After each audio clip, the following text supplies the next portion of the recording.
who's become a sensation online.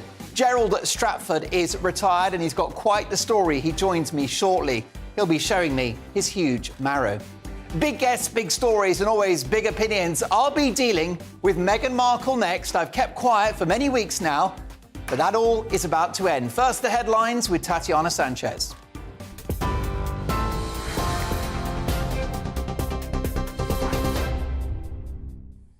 Mark, thank you and good evening. This is the latest from the GB newsroom.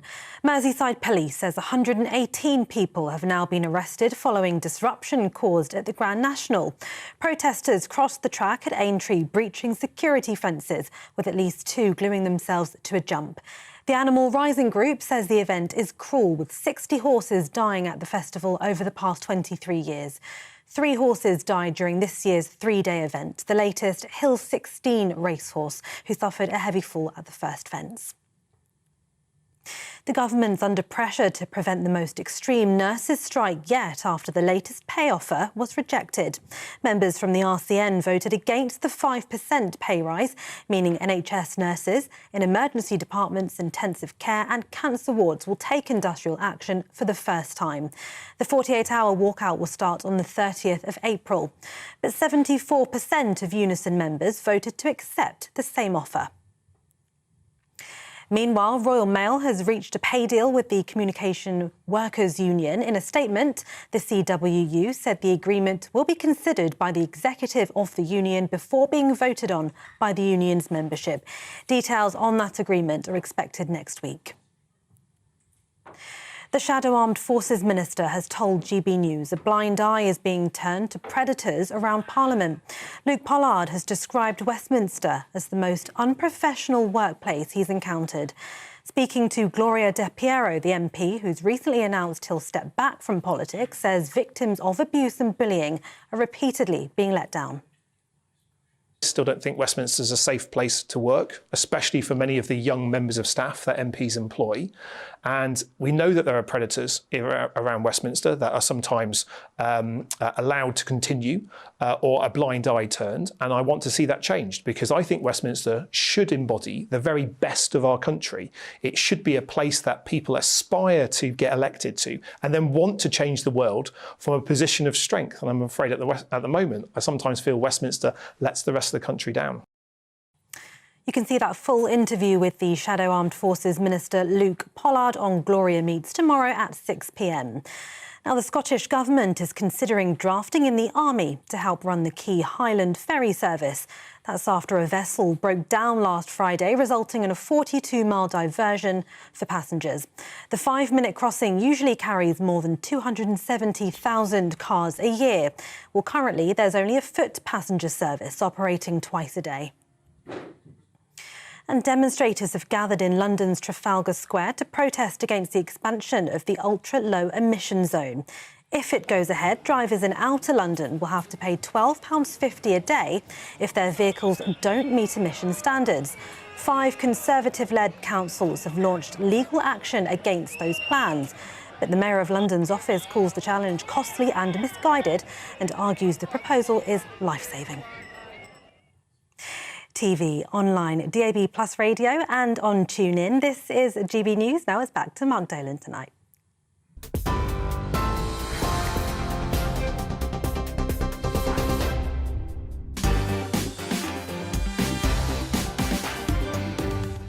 Great to have Tatiana with us on a Saturday night. She returns in an hour's time. Welcome to Mark Dolan tonight. In my big opinion, my first on-air comments about Meghan Markle's absence from the coronation, and what I've got to say may surprise you. In the big story following the disruption at this year's Grand National, of course it happened this afternoon, a representative from Animal Rising will be live in the studio. Were the animal rights protesters justified in disrupting the race? My Mark Meets guest is the legendary gardener who has become a sensation online. Gerald Stratford joins me shortly and he'll be showing me his huge marrow. In my take at 10, why work from home is the scam of the century, and my final thoughts on the terrorist's best friend, Joe Biden, the world's most famous plastic paddy. And Mark Dolan tonight is the home of the papers. with tomorrow's front pages from 10:30, with three top pundits who haven't been told what to say and who don't follow the script. Tonight, Angie Best, David Hamilton and Alice Grant. And tonight I'll be asking the pundits, should we stop flushing the loo to save the planet? Should the NHS provide cosmetic procedures? And how old is too old to become a new parent? Also, Americans want to ban TikTok. The top performers at Charles's coronation are announced, and we're told William and Harry won't even look at each other during the ceremony. Has the world gone mad? Full reaction live from Hollywood, California, and the queen of US showbiz and royal reporting, Kinsey Schofield. Plus, what's always the highlight of my show? Well, it's your emails, especially the spicy ones. Mark at GBNews, do get them in. Now, this show has a golden rule. We don't do boring, not on my watch. I just won't have it. A very busy, lively, provocative and fun 2 hours to come. Let's start with this.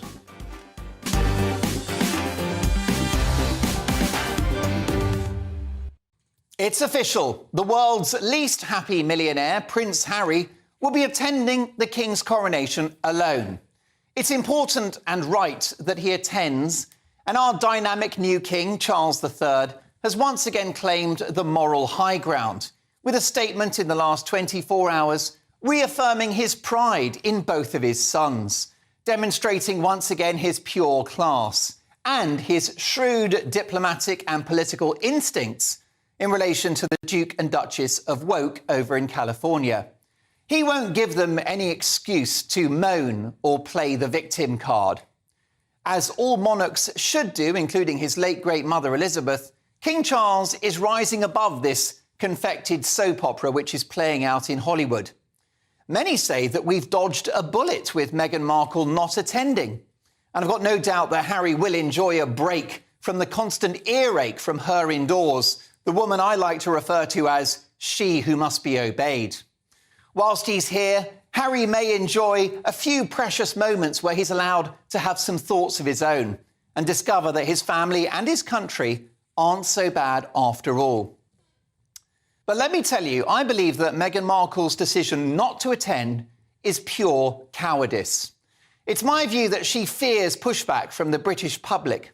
She fears the ignominy of crowds potentially booing, and she fears the humiliation of her and Harry being placed in the cheap seats at the back of the room during the ceremony. In all honesty, I don't think that the British people are that vengeful. I don't think there would be much, if any, booing at all. And by her absence, she has relinquished the opportunity to bury the hatchet with the British public and the family of a husband she claims to care for so much. If Meghan Markle had something about her and a bit of backbone, she'd swallow her pride and accompany her husband for this extraordinarily important moment for the country and for the family. By willingly facing a potentially hostile British audience, most right-minded Brits would admire her guts. But instead, like all woke warriors, she's ultimately spineless and a coward. She's happy to dish it out, endlessly criticising this country and the royal family on TV, but is unwilling to face the consequences of essentially libelling a whole country. If Meghan Markle really cared for Harry, she'd be there by his side on May the 6th, but she's not. Markle's absence from the coronation signals the end of her relationship with this country and her husband's family. And it gives me no pleasure to say that her next move in time will be to end her marriage to Harry as well. Because by then she'll be the most famous woman in the world, and it's mission accomplished. Harry will be surplus to requirements, having bestowed upon her fame, fortune and royal titles. And he'll be left picking up the pieces, wondering why he paid such an enormous price for this previously little-known American actress. While he's here, Harry should leave his toothbrush and a few essential items. He might be back sooner than you think.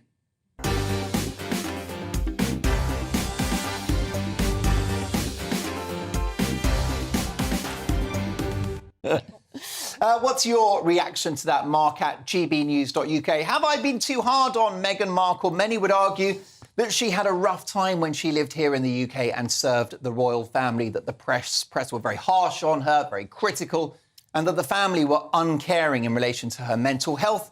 And, of course, there are those allegations about racism towards Markle as well. She would argue, and her people would argue, that they ran to the Hollywood Hills because things were so miserable here. But what's your view? Mark at gbnews.uk, do let me know. I'll get to your thoughts shortly, but reacting to my big opinion, my fantastic pundits tonight. Political commentator Alice Grant, radio and TV broadcaster Diddy David Hamilton, and a woman that you've just seen there, model and businesswoman Angie Best. There you go. Shall we get a shot? Shall we have a quick look at Alice Grant as well? There you go. The trilogy. Brilliant stuff. Now, look, folks, let's get straight down to this. Alice, great to have you back on the show. Thank you for having me, Mark. I'm very sad and regretful that Meghan Markle is not there, because that was her opportunity to bury the hatchet with the British public and the royal family. I think it's clear she just doesn't feel at home here, and this shouldn't come as a surprise. Who cares? I think this should absolutely not take away from the momentous occasion which we are celebrating as a country, and I think that this is a moment of great unity for us and a moment in which we can see how important our British traditions are. And I think we should, as a people, do what the King is doing, really, and just brush it under the carpet and move on, because, honestly, she feels obviously much more comfortable staying in California with her children, and she should be free to do that. I think that this is a wonderful occasion. And she has a duty to her husband, because the coronation is an important moment for the family and for the country, both of which should matter to Harry. And if they matter to Harry, and they do because he's going, why isn't she there? She should be there.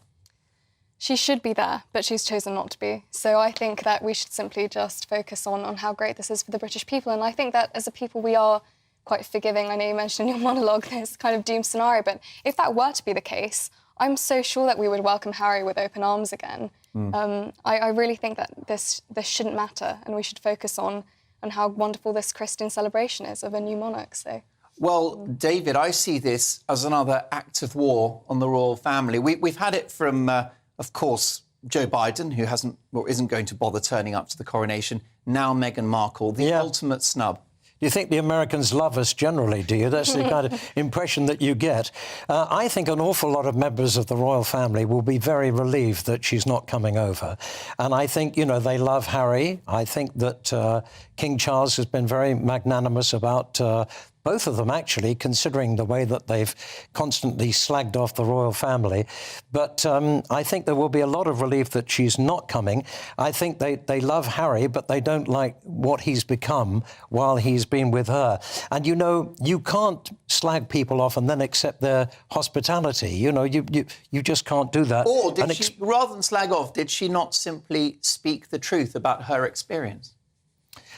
Well, that is one viewpoint, but I think why people talk about them all the time is that they just can't believe. If it wasn't for the royal family, she wouldn't be anything at all. She'd be just a B-part actress.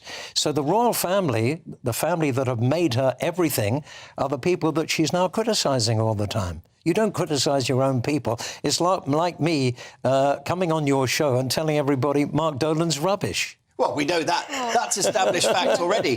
Angie Best, are we being harsh on Meghan Markle? She would argue that she was essentially hounded out of this country. Why on earth would she put herself through the ordeal of coming back?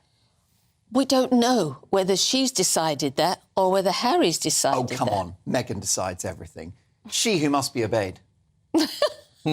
You are so mean to her. See, to a degree, you have to understand her side of it. I'm not on her side at all, but I do kind of get she came as an American actress from Compton straight into the royal family, and she couldn't handle it. And it was as simple as that. So I feel for her because she had no clue what was going on.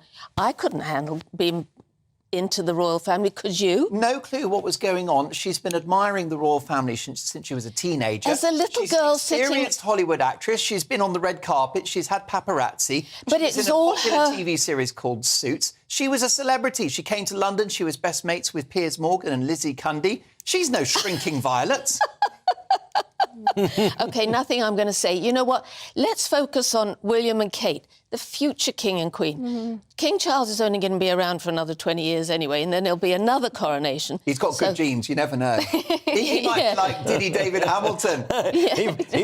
he might go on forever. Correct. Let's hope so. Let's focus on William and Kate. Let's put all this Harry stuff behind us now. The only reason they get so much attention is because it gives us all something to gossip about. Well, it's all a load of nonsense. Alice, I'm being a little hard on Meghan Markle.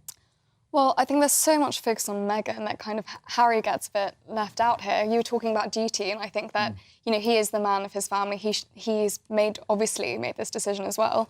So really, if he thinks it's best, then obviously he knows best for his wife and children. I dropped a little bombshell at the end of that big opinion, which is that I speculate the marriage will not last.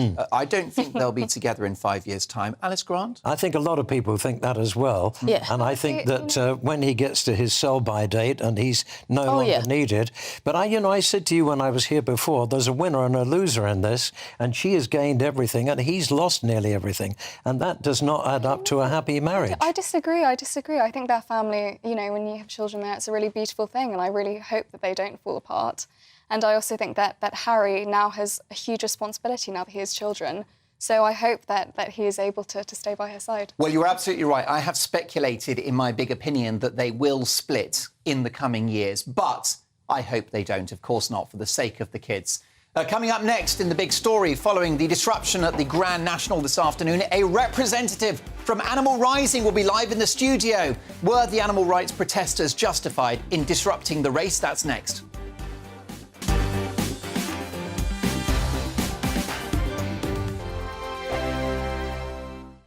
It's all about family, being in people's living rooms, all the interaction and getting to know who our viewers and listeners are. When I was young, my dad used to say, no, stop arguing. I wanted an outlet that would enable me to give my opinion. People are going through a really hard time right now, and I know that you don't feel like you're being listened to by the establishment. I came to GB News because it's the People's Channel, and I want the audience to have their say on the events of the day. We're dynamic. We do something different. Democracy shows that the wisdom of the nation is in its people. I get to travel to find out what the story is from a personal perspective. The British people aren't fools. We know when we're not being told the full story. We've got to work out how Britain moves forward from this. It's the best country in the world. The establishment had their chance. Now we're here to represent your views. Britain's watching. Britain's watching. Britain's watching. We're proud to be GB News. The People's Channel. Britain's news channel. Hello, I'm Michelle Dewberry, and you can join me every weekday 6 till 7 on Jubes and Kerr. You're an inspiration to us all. Clip that bit off. Well, you are. That's my ringtone. My political ambitions those days are gone, I can tell you. She's only teasing. Go on. He's probably going to want to lay down now. I'll give him 2 minutes to have one. Let's respectfully disagree. That's what we like on Jubes and Kerr. Come and join us. GB News, the People's Channel. Michelle Dewberry, weekday evenings at 6 o'clock. Start the day with GB News. We catch up on all the big stories you didn't hear the night before. And take a look at what the world's talking about this morning. That's right, Monday to Thursdays from 6 o'clock. It's Breakfast with Eamon and Isabel. Straight after breakfast, join us, Bev Turner and Andrew Pearce. We're going to take you through till noon. We'll be tackling the big topics of the day, including the things that the other channels just won't talk about. If it's happening here. Wake up to mornings on GB News. The People's Channel. Britain's news channel. I'm Simon Evans. Join me on GB News for Headliners at 11 p.m. What's the scoop? I'll be joined by 2 of the country's top comedians. That's right. As we take a look at tomorrow's newspapers tonight. We're going to get into trouble. If it's a big story, we'll be covering it. Spill some tea on him. There we go. But we'll also have some fun. I wouldn't stick up a bank.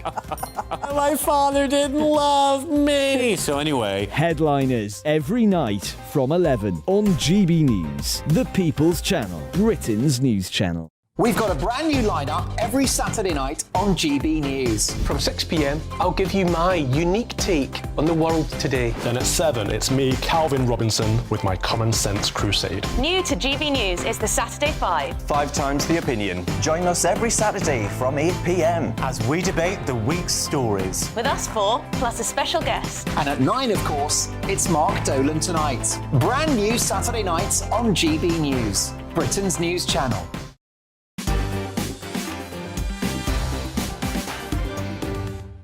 A big reaction to my big opinion. I think it's a source of deep regret that Meghan Markle will not be at the coronation. That was her chance to bury the hatchet with the royal family and the British people. She has decided not to.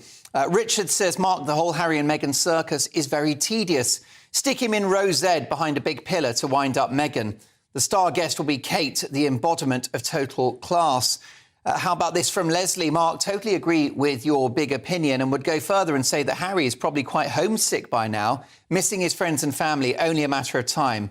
However, I'm pleased she's not coming to the coronation, says Leslie.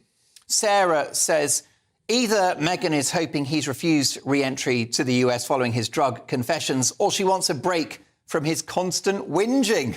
And Veronica says, Mark, you've been far too kind to Harry and Meghan. Neither of them should be at the coronation after their insults, mistruths, jealousies, lies, etc., directed to us, the people, and our monarchy. Go away and stay away, both of them. Stop fueling her narcissism, Mark. I'll be there booing him as I booed them both outside St Paul's at the Queen's Jubilee. Veronica there not pulling her punches. Robert says, I'm a big admirer of Meghan Markle. She's right to stay home. There you go. Well, look, it's all about opinions here on Mark Dolan tonight. Keep them coming. Mark at gbnews.uk. It's time for the big story, and the iconic Grand National race was disrupted this afternoon by animal rights protesters, forcing the event to be delayed by almost a quarter of an hour. Whether it's protesters gluing themselves to the motorway, smashing up office buildings or chucking paint on priceless artworks, why do we now live in an era in which spoiled, entitled and often middle-class brats who seem to be on a permanent gap year get to break the law with impunity because their cause is so worthy? Never forget the cops on the M25 who asked Extinction Rebellion nutters if they wanted a cup of tea or a sandwich, even though their behaviour was risking lives. Illegal disruption should never be rewarded, only punished. Forget about the horses. It's these law-breaking donkeys who should be sent to the knacker's yard. So should we be scrapping the greatest horse race on earth? What do you think about that? Let me know your views. Mark at gbnews.uk. Joining me now to discuss the big story of the day, Animal Rising's own spokesperson, Alex Lockwood, joins me now. Alex, it was your group that were behind this protest. I think so far 118 arrests. Your reaction? Yes, that is correct. 118 arrests of people who are putting their bodies in the way of harm, trying to stop the horses' deaths. Sadly, we did not achieve that. We know that one horse died in the Grand National. We know that 3 have died in the meeting. We really wish we could have stopped those deaths. Our aim is to shine a spotlight on the treatment of animals in this country. We rightly think of ourselves in the UK as a nation of animal lovers. And we want people to live up to those values. And sadly, sometimes they don't.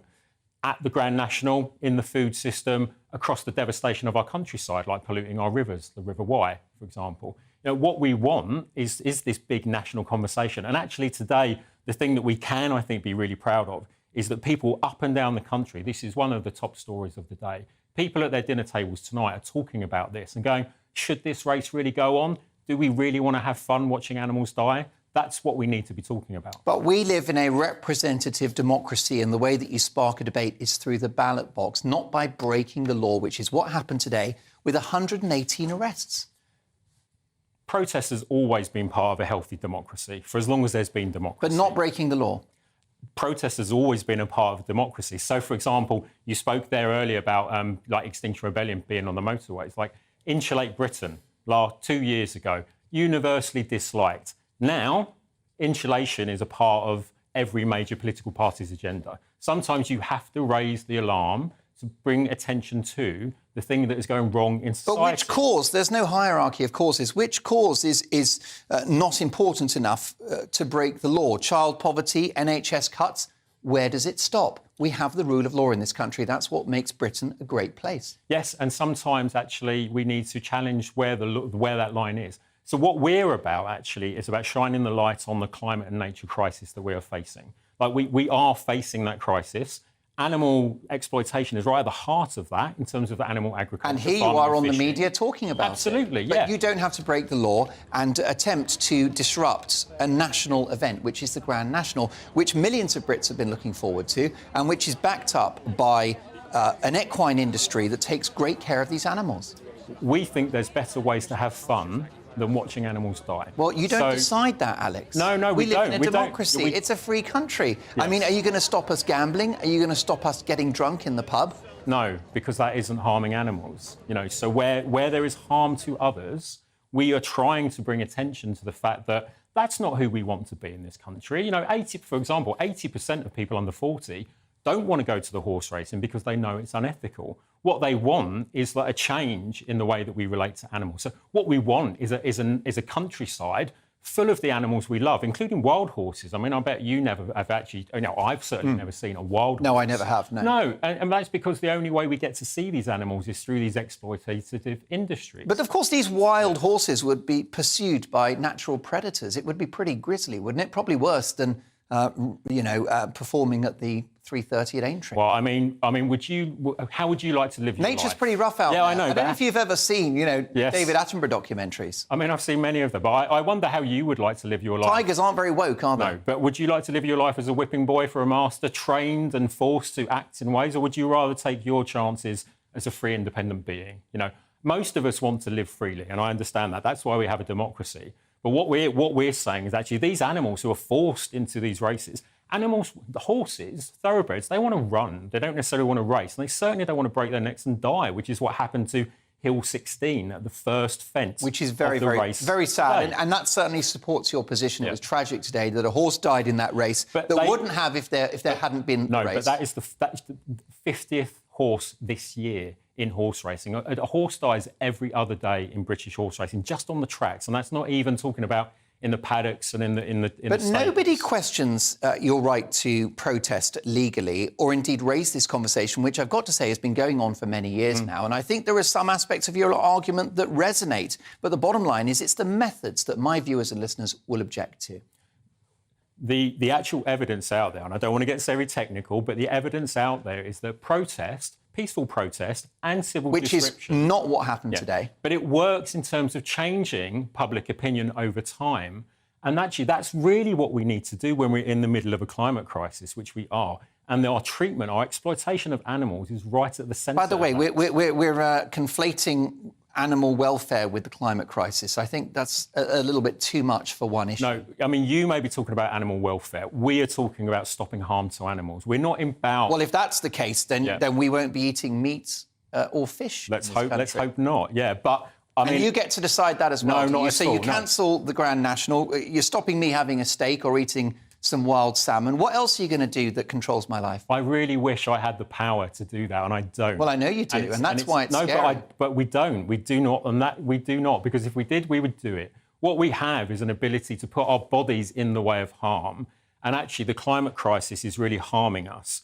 Animal agriculture is, we know, one of the leading causes. It's the leading cause of deforestation, of water use, of land use. Animal agriculture is the thing that's killing the River Wye. You have to decide if what you're more worried about, animal cruelty or the debatable issue of climate change. Which is it? Pick a horse. No. You can't ride both. No, well, absolutely. Because now you're conflating, and this will confuse the message, and I think undermine your argument. No, because the key solution, actually, to the climate crisis that we are facing is a safer, secure So in food fact, system. Alex, look, you're a nice man, but I think you're a rather canny politician, and you're using the Trojan horse of animal cruelty and animal welfare to get the net zero agenda in and to remove meat from the national plate and to turn us plant-based. No. That's the real agenda, and I've caught you red-handed. Don't even need a photo finish. Yeah, but we're not hiding that, because I desperately care about Right, so will you admit then you're not worried about animal welfare? This is about a bigger agenda, which is to turn Britain plant-based. Animal welfare is about the incremental improvements in the way that animals are treated, but they're still treated as property. I'm against animals being treated as property. I'm against them being exploited in any way. So obviously that's why I'm vegan, because I want to live aligned with my values. But why do we have to also live aligned with your values? You don't. Why have we got to go plant-based as well, given the fact that we've been an omnivorous species for millions of years? And now you decide in 2003 that we're going to go woke and we're going to eat salad. But we're not deciding. What we're saying is we need this big national conversation, because actually what is facing us... Well, but stopping the Grand National is not a national conversation. You've broken the law. No, this is... And it's the same as Insulate Britain and Extinction Rebellion gluing themselves to the M25, potentially causing death with blocked ambulances. And again, as usual, the ends justify the means. Extinction Rebellion and Insulate Britain and Just Stop Oil and anyone who blocks the roads have always had a blue light policy where the ambulances and the emergency services are let through. If you create tailbacks, ambulances will be slower. They will get to the hospital less quickly and people could and may die. There are going to be millions of deaths. And accidents, by the way. There are going to be millions of deaths from the climate and ecological collapse that we are facing. We have solutions to that. One of the solutions that we were offering and want people to debate in this country is a vastly improved, safer, secure food system that doesn't have animals at the centre, because animal-based food systems are absolutely incredibly inefficient and they are terrible for the climate. That is the truth. And they are incredibly cruel to animals. And that's what we're trying to bring to the national conversation and have on the table for people to have a conversation. So when I have this conversation with my uncle and auntie, who I know are fans of GB News, you know, they're good British people. They grow their own vegetables. They probably grow the marrows as big as your next guest, They want to have this conversation. They want to have it, and they want to be engaged with it. And so do we. And so that's what we're bringing to the table. Alex, good on you for coming in the studio and being very articulate. I don't agree with everything you've said, but you made your points very fairly, so thanks for coming in. Thank you. Brilliant stuff. Your reaction, please, Mark at gbnews.uk. Let me give you a quote, and this is from the racing authorities, the British Horse Racing Authority, no less. My team have been in touch with them, and they've told Mark Dolan tonight the following. Huge improvements have been made in recent years at Aintree Racecourse to improve the welfare of horses racing there. Changes introduced since 2012 include adapting and rebuilding the fences, facilities and stables. From the very moment a horse arrives at Aintree, the most important thing to the racecourse is its safety and welfare. Well, it's all about opinions. What's yours? Do you think that protesters were right to try to stop the Grand National today? Mark at gbnews.uk. Should we do away with the race? Let me know your thoughts. Earlier this evening, we asked you on Twitter, were they right to go and disrupt the Grand National? Of course, that's the group represented by Alex Lockwood, Animal Rising. The votes are in. 19% say yes, 81% say no, it was the wrong thing to do. Lots more on that to come. But next up with the pundits, should we stop flushing the loo to save the planet? I don't want to think how long it's taken Alex to flush the loo in recent years, as he's so eco-conscious. Should the NHS provide cosmetic procedures? And how old is too old to become a new parent? See you in 2.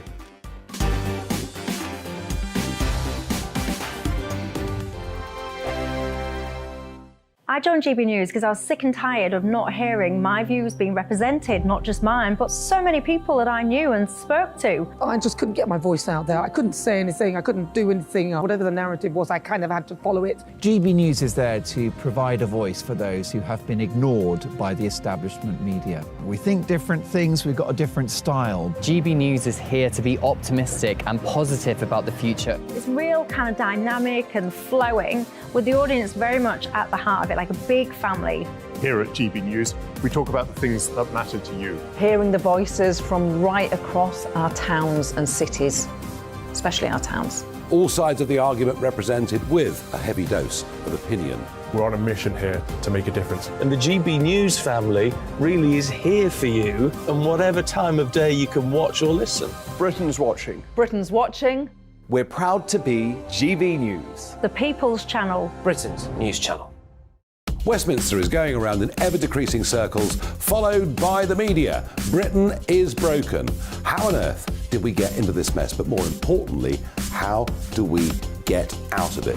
Join me at 7 p.m, Mondays to Thursdays on Farage, here on GB News. We will have open, rational debate. We've got to work out how Britain moves forward from this. Join us here on GB News, the People's Channel.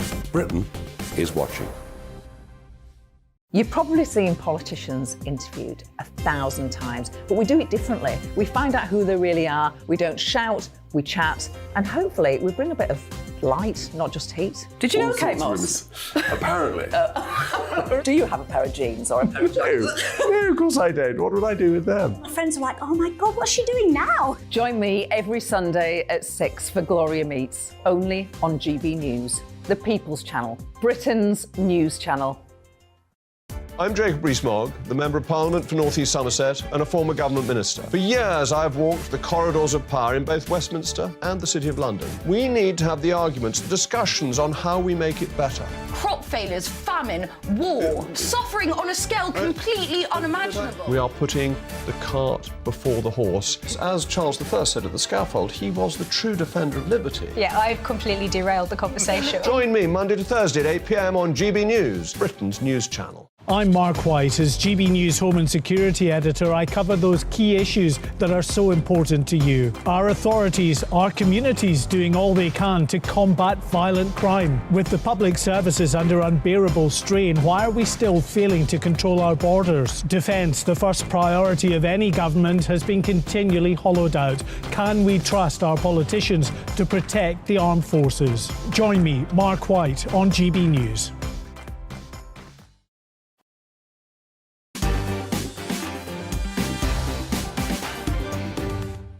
Well, a big reaction to the big story debate. I was delighted to welcome Alex Lockwood into the studio, a spokesperson for Animal Rising, who were among 118 people arrested at Aintree today. They tried to stop the Grand National. It was delayed by almost a quarter of an hour.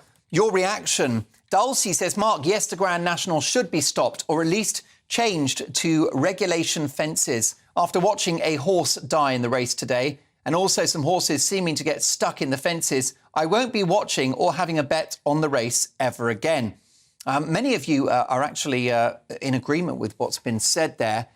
Shane says, Mark, you handsome devil, does that woke loony protester not realise that all these racehorses would end up in dog food cans if they were not used in sport, where they're incredibly well looked after? Mick says, I'd love to have 20 seconds with that man talking bollocks just then, and I would calm down. What an idiot. Great show as always. Mick, thank you for that. And last but not least on this, regarding veganism, Andy in Witness says, hi, Mark, cows' poo fertilises the field.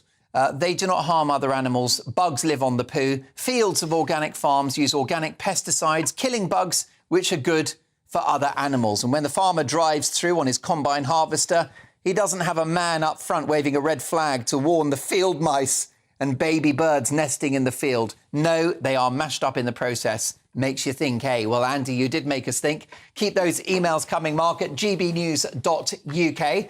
Reacting to the hottest stories of the day are my top pundits today.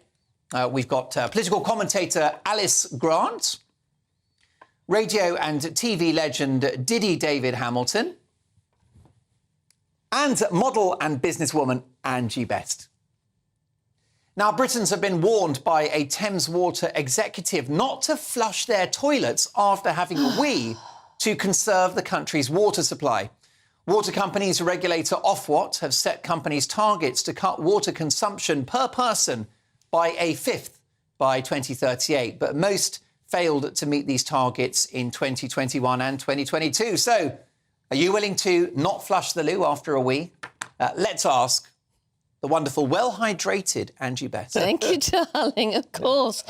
It's so annoying. We have nothing but rain all year, and then all of a sudden we have to conserve water. How about they take some of that money that they take from us and improve the infrastructure so that they stop dumping sewage into the rivers and garbage into our seas, and spend some money on the infrastructure so then we can flush as many times as we like. It's only the infrastructure that stops them, that means that we have to stop flushing because they're not saving the water properly. How often it's do broken. You flush per day, would you say? Well, no, now I do. I save it. I do. If I just have a pee in the toilet. Not in a jar or something by the bed. Yes, it's a specialty. I look at it every morning to see what colour it is, because then I know how healthy I am. Oh, my God. You've gone very Gillian McKeith. Yeah. I don't flush if I just have a tinkle. OK. No, I'm a good girl like So that. actually, you don't mind the advice, but you don't really want to be lectured to by water companies Absolutely who not. are, as you say, responsible for a creaking infrastructure. And, of course, how about the millions of litres a year that are lost due to cracked pipes? Well, that's what I just... Yeah, that's the infrastructure. Yeah, but also lack of reservoirs. Yes, exactly. They give all the money to their shareholders. None of it gets spent on looking after us. Diddy David Hamilton, do you feel comfortable with a water executive getting involved in your toiletry habits? Well, it doesn't bother me, really. I mean, I agree with Angie. I think that we certainly need more reservoirs. I mean, look at all the floods that we have every year. What happens to all that flood water? It's just wasted. Yeah. It should be kept and preserved, and they just won't build any reservoirs. But the other point I would make is I think it depends on the circumstances. I think if you have guests, then I think you certainly need to flush. Right. But if it's just you and and the trouble and strife or whatever, the family, and if you're just having a Jimmy Riddle, I can't see any great problem in doing it every third or fourth time. Absolutely. People might be having a late dinner, but I'm often proud of what I've achieved in the bathroom. Yes. Yeah. And I quite like people to, I enjoy an audience for my work. Yeah. Right? What are you talking it's in my about? nature. Well, I agree with Jeff here. Jeff says, my family do this now. We flush only when we do number twos. I've never flushed for 3 years. Blimey.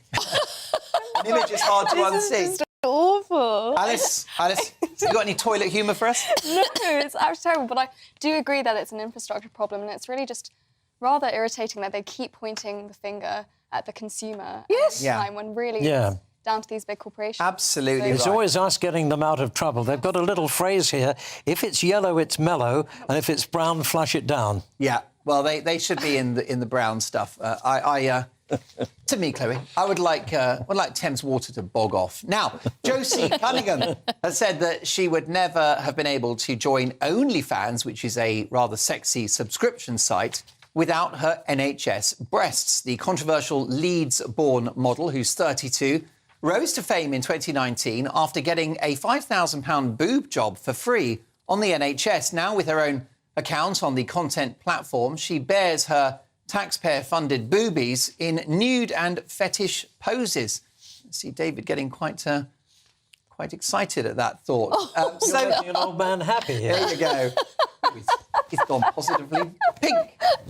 Should the NHS be doing cosmetic procedures? What do you think about this, Alice? No, absolutely not. But also I think that there's a much larger problem here, as we know now, with underage gender clinics, which are also using surgeries on underage children and minors, the people we should be protecting. So it's a very slippery slope when elective procedures become, open and available to the public.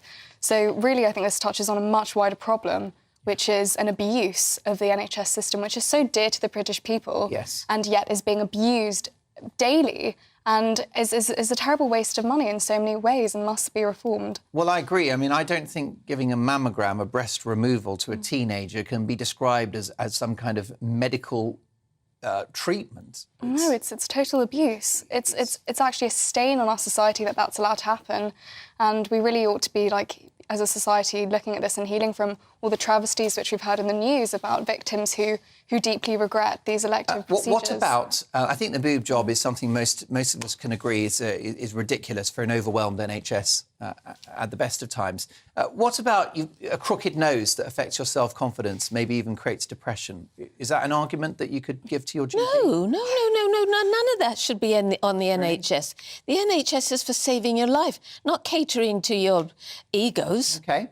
Speaking of egos, Simon Cowell has revealed that he's hoping to become a father again at the age of 63. The X Factor judge already has an 8-year-old son called Eric with his fiancée Lauren Silverman. But it begs the question, is it too old in your 60s to actually have another child? David? I'm just a bit upset you didn't ask me about the boobs, to be honest. I was going to say, is it possible to have a New Hampton also on the NHS? Do they think about men as well? Well, I think there's nothing wrong with your Hampton, not from what I've heard. Well, it might be time. It might be time for David, 50 enough miles, already. 50 miles. Behave yourself. 50 miles. I mean, you're talking about a New Hampton. A New Hampton. Yeah, but listen, I've heard... not a Little Hampton. Well, my goodness. It's all got very X-rated. What do we think, though? Simon Cowell, when is too old to become a new parent? Well, I think he's talking about becoming a dad for the second time at the age of 63. And what you've got to think about is the children. You've got to think about, what age he is going to be when they are teenagers. So I just worked it out.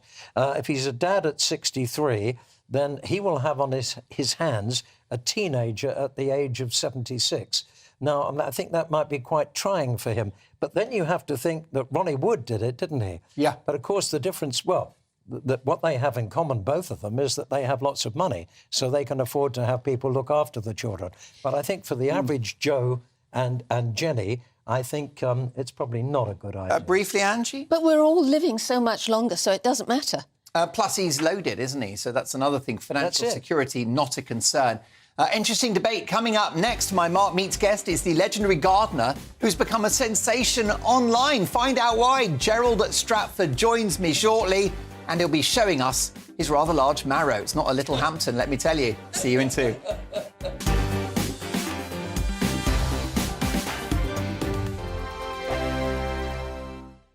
Monday to Thursday nights on GB News. At 6, it's Dubes & Co. 7 o'clock, Farage. At 8, join Jacob Rees-Mogg. And at 9, Dan Wootton Tonight, followed by Headliners. On TV, radio and online. This is GB News. First and foremost, I am a GB News fan, and I was before I was working here. Just love the fact that we're asking the questions that a lot of establishment media won't ask. With a bit of a twist, we not only want to inform you, but we want to keep you entertained. It's worth the drive because you get in and the team's all ready and waiting, they're itching to go, and it's a proper little family. GB News is the People's Channel. It's the audience that makes the programme sing. We're giving our viewers and our listeners a voice. I see the thousands of your letters, tweets, emails, you name it, coming in. Britain is broken. How on earth did we get into this mess? But more importantly, how do we get out of it? The establishment had their chance. Now we're here to represent you. It's time for something different. It's time for GB News. I'm very patriotic. I believe in Britain. Our best days lie ahead. Britain's watching. Britain's watching. Join us here on GB News. The People's Channel. Britain's news channel.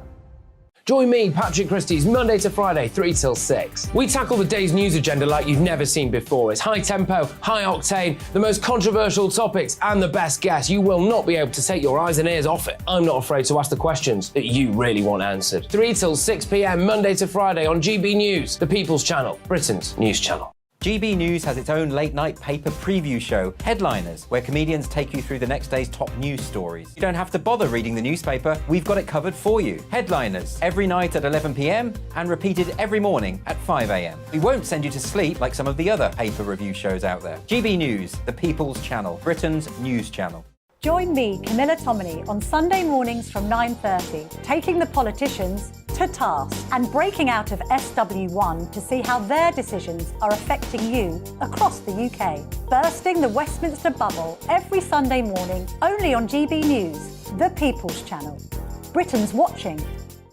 Hello, I'm Calvin Robinson. Do not miss my Common Sense Crusade Saturdays at 7 p.m. Join me for some in-depth discussions on faith. Is that not the start of the slippery slope? It's very much so. And the big moral questions of the day. I'm baffled. You've got some nerve. Only on GB News, the People's Channel, Britain's news channel. I'm Andrew Doyle. Join me at 7 o'clock every Sunday night for Free Speech Nation, the show where I tackle the week's biggest stories in politics and current affairs with the help of my 2 comedian panellists and a variety of special guests. Free Speech Nation, Sunday nights from 7 on GB News, the People's Channel, Britain's news channel.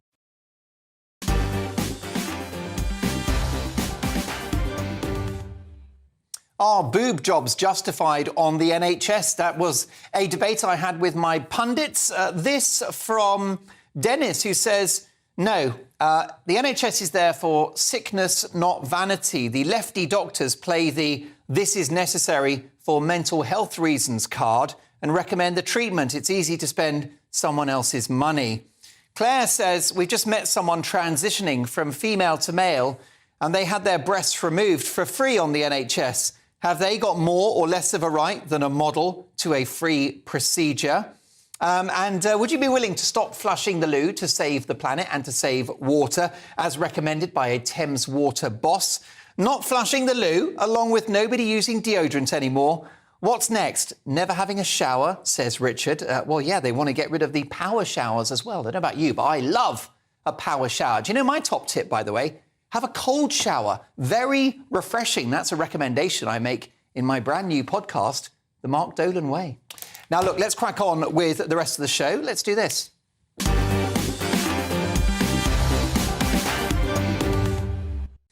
It's time now for Mark Meets, in which we speak to the biggest names in the world of showbiz and beyond, as well as those who simply have a big story to tell.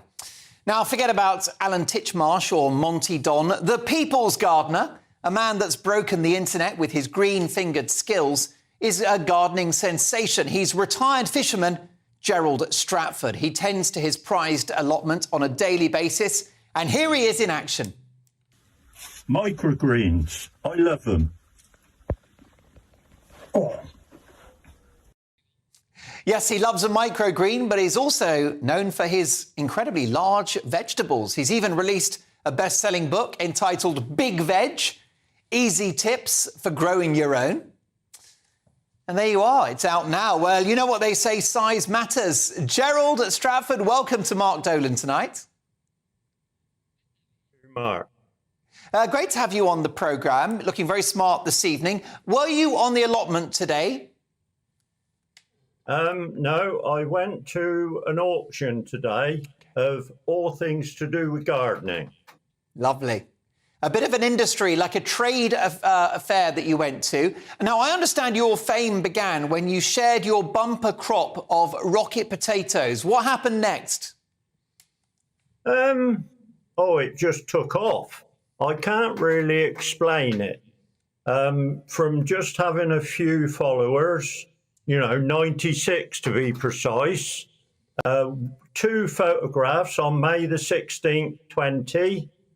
It went from 96 up to 9,000. And it's been a juggernaut ride since. Well, this is exactly right. You've got over 1/3 followers now on Twitter, don't you? That's it, sir. Yeah. It's lovely.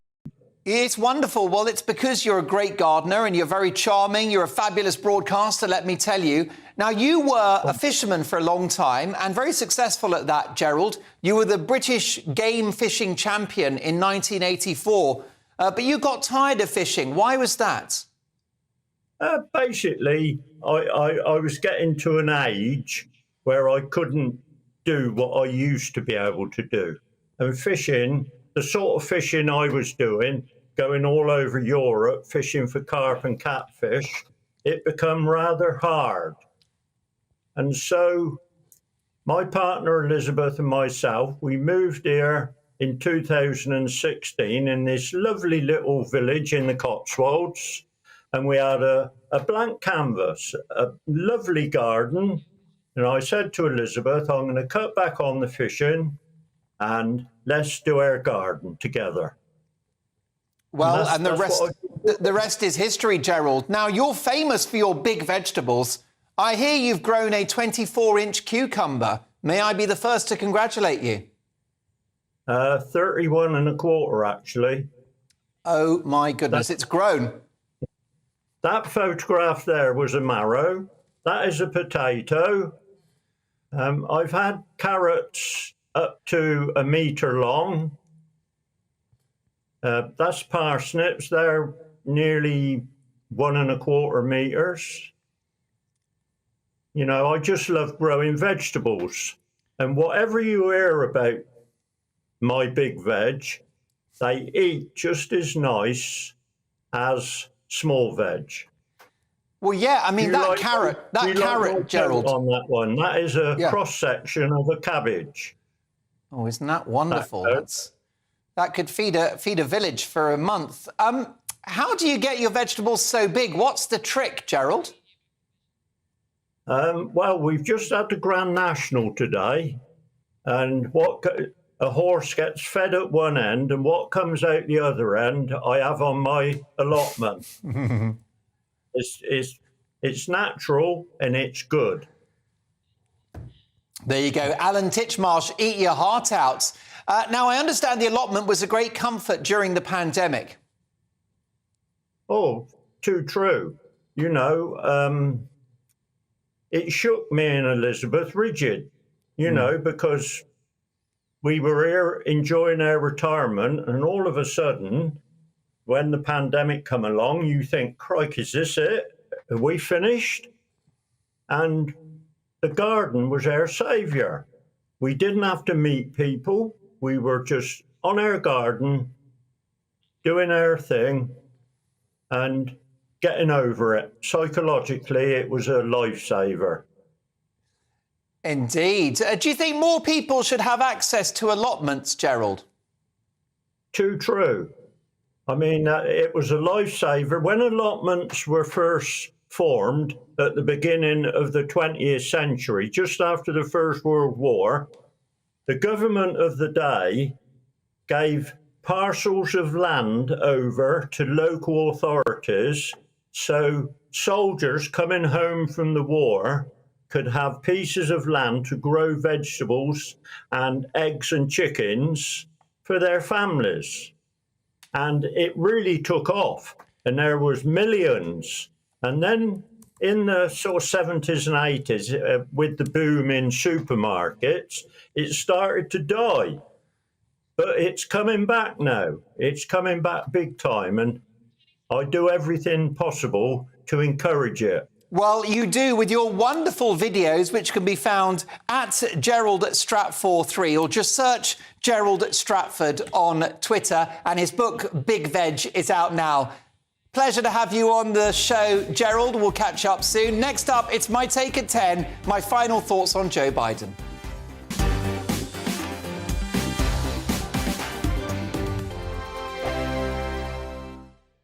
It's all about family, being in people's living rooms, all the interaction and getting to know who our viewers and listeners are. When I was young, my dad used to say, Nana, stop arguing. I wanted an outlet that would enable me to give my opinion.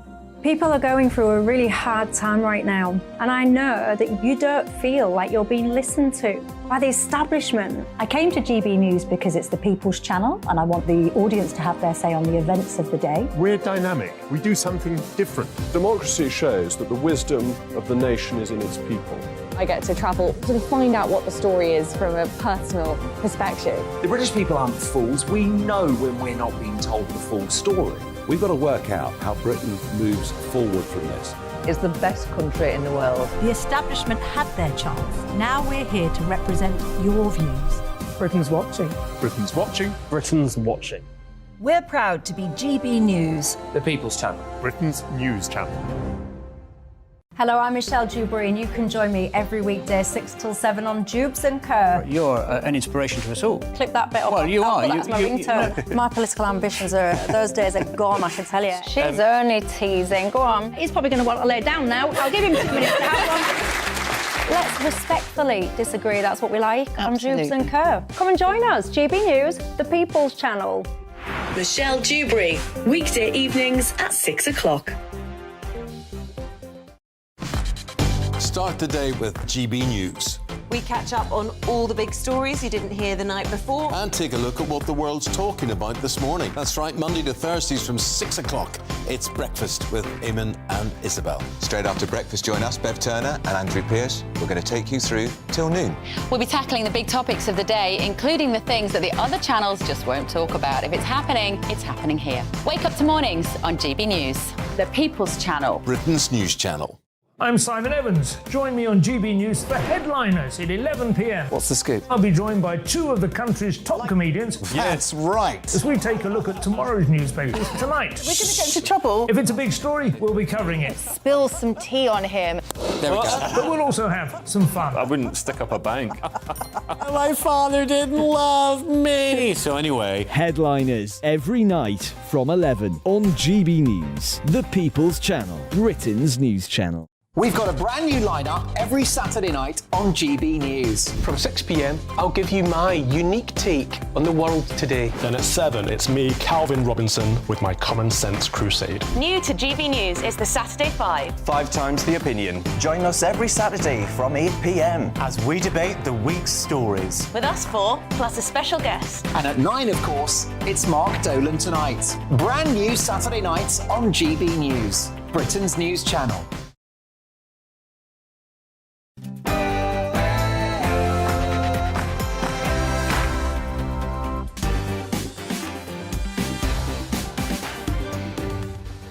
It's 10 o'clock and this is Mark Dolan Tonight. In my take at 10, why work from home is the scam of the century, and my final thoughts on the terrorist's best friend, Joe Biden, the world's most famous plastic paddy. We'll be live in Los Angeles, California to speak to Kinsey Schofield as the Battle of the Brothers is set to continue at next month's coronation. And should the West ban TikTok, the Chinese social media company? And Mark Dolan Tonight is the home of the papers with tomorrow's front pages from 10:30 with full pundit reaction.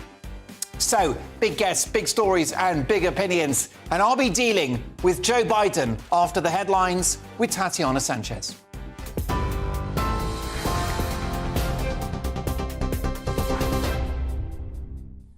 Mark, thank you and good evening. This is the latest from the GB newsroom. Merseyside Police says 118 people have now been arrested following disruption caused at the Grand National today. Protesters crossed the track at Aintree, breaching security fences with at least 2 people gluing themselves to a jump, which Aintree officials have described as reckless. The Animal Rising group says the event is cruel, with 60 horses dying at the festival over the past 23 years. 3 horses died during this year's 3-day event. The latest Hill 16 racehorse, who suffered a heavy fall at the first fence. The government's under pressure to prevent the most extreme nurses' strike yet after the latest pay offer was rejected. Members from the RCN voted against the 5% pay rise, meaning NHS nurses in emergency departments, intensive care and cancer wards will take industrial action for the first time. The 48-hour walkout will start on the 30th of April.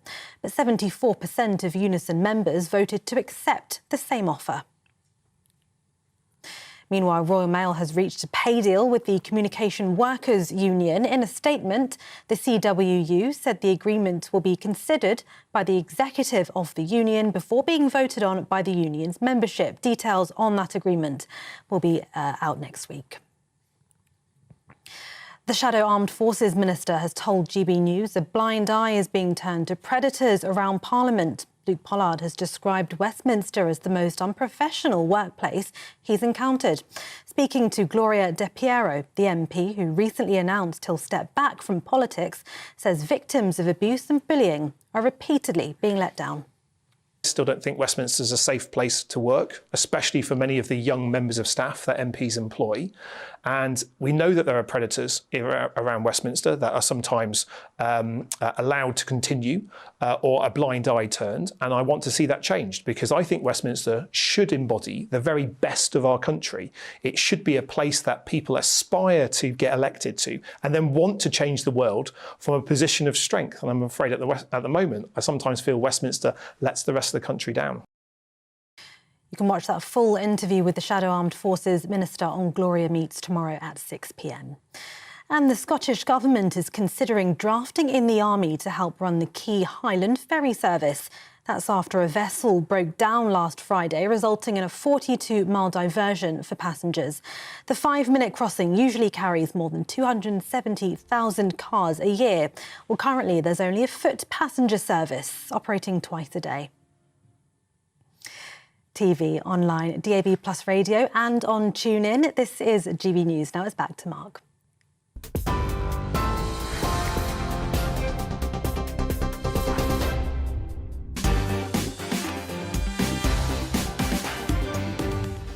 My thanks to Tatiana, who's back in an hour. Welcome to Mark Dolan Tonight. America wants to ban TikTok.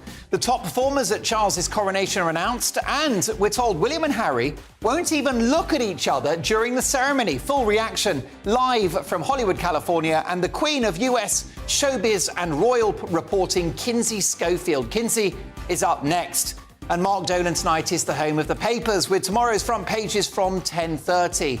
Plus a new feature on the show, Headline Hero and Backpage Baddie. We'll be discussing tonight's particular candidates with the pundits. So big stories, big guests, and always big opinions. Let's start with my take at 10.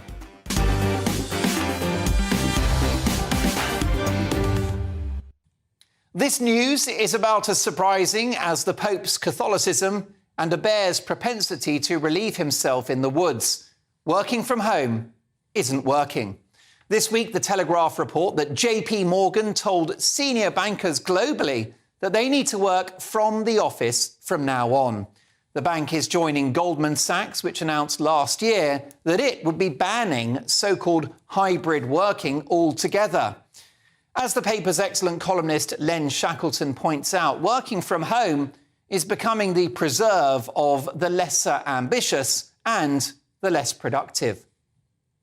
Don't take my word for it. The Times today report that shirk from home, as they call it, is fueling the afternoon leisure economy, with golf clubs and hair salons doing a roaring trade at a time during the day when you'd expect employees to be hard at it. Sadly, they're not nailing their duties, they're getting their nails done. This confirms what we feared all along. For some, working from home is an opportunity to work more efficiently and save on travel costs. Many of you have told me that you love it and it's been a great success, especially if you've got kids or a pet.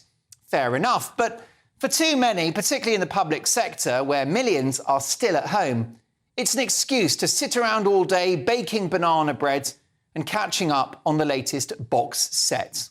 Britain is once again becoming the lazy man of Europe. It's time to get back to work.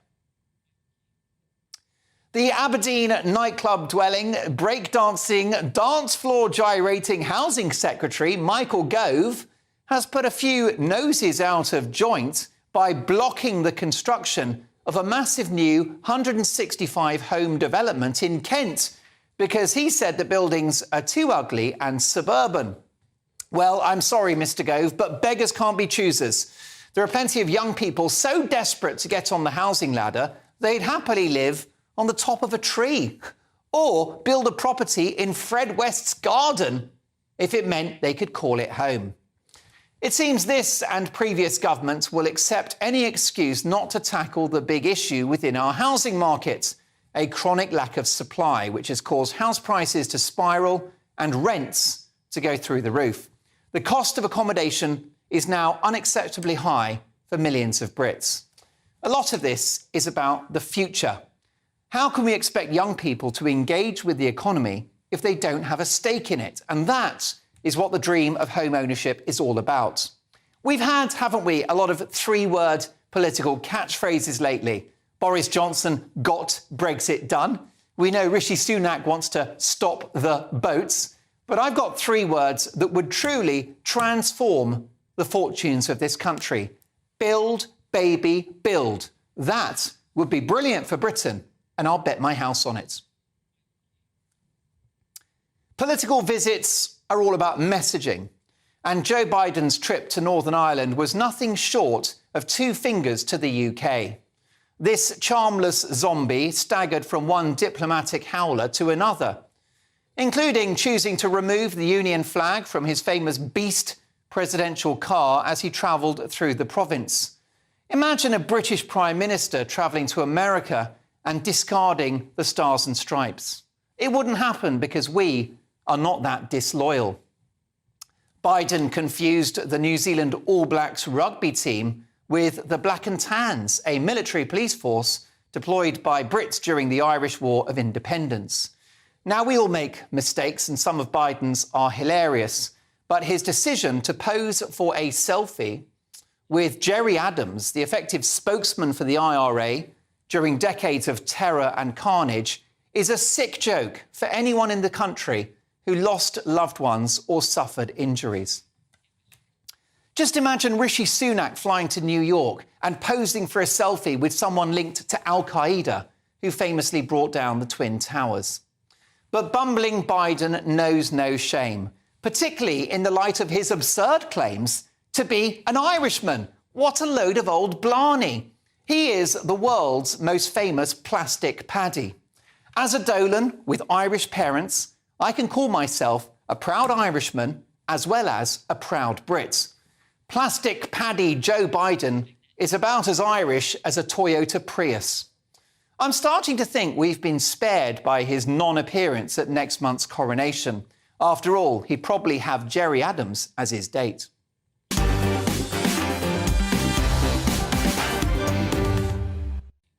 Your reaction, do you think work from home works? Were you insulted by Joe Biden's visit to the UK and to Northern Ireland? And also, do you think we need to build more houses? Do you agree with Michael Gove that we shouldn't have ugly new houses in this country? Or do you take my view that we're desperate and we just need roofs over our heads? Let me know, Mark, at gbnews.uk, reacting to my take at 10. Radio and TV legend Diddy David Hamilton, political commentator Alice Grant, and model and businesswoman Angie Best. Angie, let's talk about work from home. Does it work? I don't know. But I do know that everybody I speak to that calls me to, the bank or the credit card or whoever calls you at home, I always ask them, do you like working from home? And they always say no. They say they'd prefer to be in the office with their friends, but they're told to stay home. So, it's the people making the rules. They don't know what they're doing. Yes, Alice Grant, I've got grave concerns about the impacts on the economy of work from home, not just productivity, which was pretty low before the pandemic, but the impact on the businesses that support offices, whether it's cafes or the guy that comes in to change the toner on the photocopy machine. I'm not sure, Mark, you mentioned that the hair salons were making roaring trade. I think that in terms of the big corporations, as we heard JP Morgan and Goldman Sachs, of course it serves their interests to keep their employees under total control in the office. I think that actually it's quite sinister of them to be pushing this so much on their employees. I think it's something that actually is very redolent of communist China, which would never allow their office workers to actually work from home and enjoy that freedom that you have from working from home. And you also pointed out the fact that this is very beneficial, working from home, for people with children or with pets to look after. And I know that many parents really appreciate the time that they can spend more in control of their daily routine. And ultimately, I'm a big fan of working from home. But of course, I understand that it might not suit some people, and therefore the choice should always be, I think, with the employee. Well, Alice, I've got no doubt that you are wildly self-disciplined, but where is the accountability for many of these workers? There are some civil service departments where over 50% of the workforce are still at home. Well, of course, if you're part of the public payroll, that should be very different. If your job is in any way, if your salary is funded by the taxpayer, then of course you should be held up to a higher, productive standard. But when it comes to these big banking corporations wanting their workers to be under this control, I think it's quite sinister. What do you think, David? You've been in many workplaces over the decades. Do you think we need to be face-to-face, or can it be done at home and online? Well, it's hard for me to answer this because I am actually working from home. I'm doing my daily radio show from home every day, and I can't skive off because I've got to do the 2 hours and that's it. I don't know what the stats are on this, but I think that there probably are some people who actually get more done when they're at home. There aren't as many distractions. It depends on the mentality of the person involved. And I do think, really, that possibly some people are actually achieving more working from home than actually having to commute, which takes up quite a lot of time, and other distractions in the office. Well, who's making up this rule anyway, that people should be working from home? That was during COVID. That was 2 years ago. Yeah. I mean, whoever's in charge of all that, pull your finger out and get people back to work if you don't like it. Alice Grant, a quick word on Michael Gove and his decision to block the construction of over 100 houses in Kent because he reckons they're ugly and suburban. Beggars can't be choosers, can they? Briefly. Of course, we need to to build more homes to support more people, more families. I think it's very important. I also think that aesthetics should be a priority, though. But it's important to get building, absolutely. And I think that if we really want to give this opportunity to more young people to own their own houses, we definitely Yes, I mean, Angie Best, 130, 140 families that won't have a home thanks to his decision because he doesn't think that the houses are pretty enough. Mark, this has got more to do with the 15-minute cities they're lining up for the future. He's not building them because they've got to plan where these little cities are going to be. Look at the big picture. It's not about the houses being ugly. British people live in teeny little boxes anyway, compared to the rest of the world. So what does he care? Into the countryside, for sure. I'll tell you what the problem is with just build, which I know is your idea. The problem is where I live, for example, in Sussex, there are a hell of a lot of new houses which are being built, but no more GP surgeries, no more hospitals, causing all the problems that there are with water, no more schools. If you're going to build more houses, you need the infrastructure as well. Very fair point. Look, what's your view on that? Do we need to build more houses? Does it matter if they're ugly and suburban? And also, let's talk about that other really important issue, and it is about. Let's be honest with you. What really matters: the royal family, that ceremony, that coronation. Should Meghan be there? Mark at GBNews.uk. We'll discuss all of that next with the Queen of US showbiz and royal reporting, Kinsey Schofield.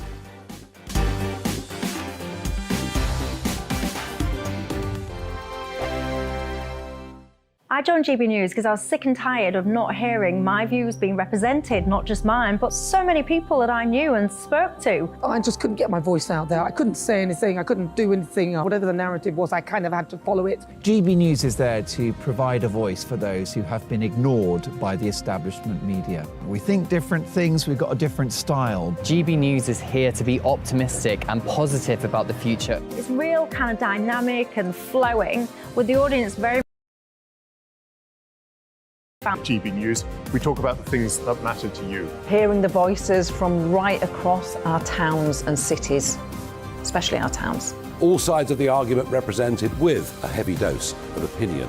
We're on a mission here to make a difference. And the GB News family really is here for you, and whatever time of day you can watch or listen. Britain's watching. Britain's watching. We're proud to be GB News. The People's Channel. Britain's news channel. Westminster is going around in ever-decreasing circles, followed by the media. Britain is broken. How on earth did we get into this mess? But more importantly, we get out of it. Join me at 7 p.m, Mondays to Thursdays on Farage, here on GB News. We will have open, rational debate. We've got to work out how Britain moves forward from this. Join us here on GB News, the People's Channel. Britain is watching. You've probably seen politicians interviewed 1,000 times, but we do it differently. We find out who they really are, we don't shout, we chat, and hopefully we bring a bit of light, not just heat. Did you know Kate Moss? Apparently. Do you have a pair of jeans or a pair of jeans? No, of course I don't. What would I do with them? My friends are like, oh my God, what's she doing now? Join me every Sunday at 6 for Gloria Meets, only on GB News, the People's Channel, Britain's news channel.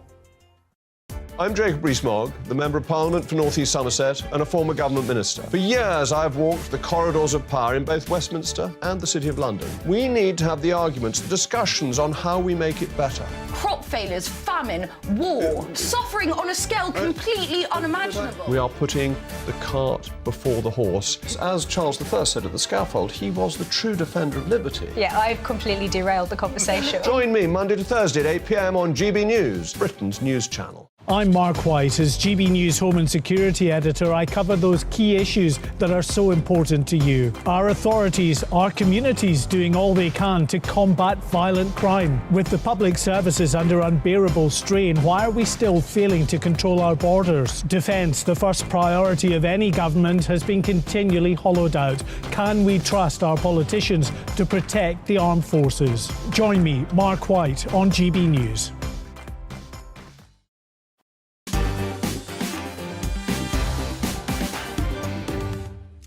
Welcome back. Well, a big reaction to my take at 10. We talked about house building. Michael Gove has blocked plans for a massive development in Kent because he thinks the houses are ugly. I think we need to build, baby, build. We've also been talking about a range of other issues, including Joe Biden's insulting trip to the UK. I'm a Dolan, so I can say this. I think he's the world's most famous plastic paddy. He's about as Irish as a Toyota Prius. What's your view? Mark at GBNews.uk.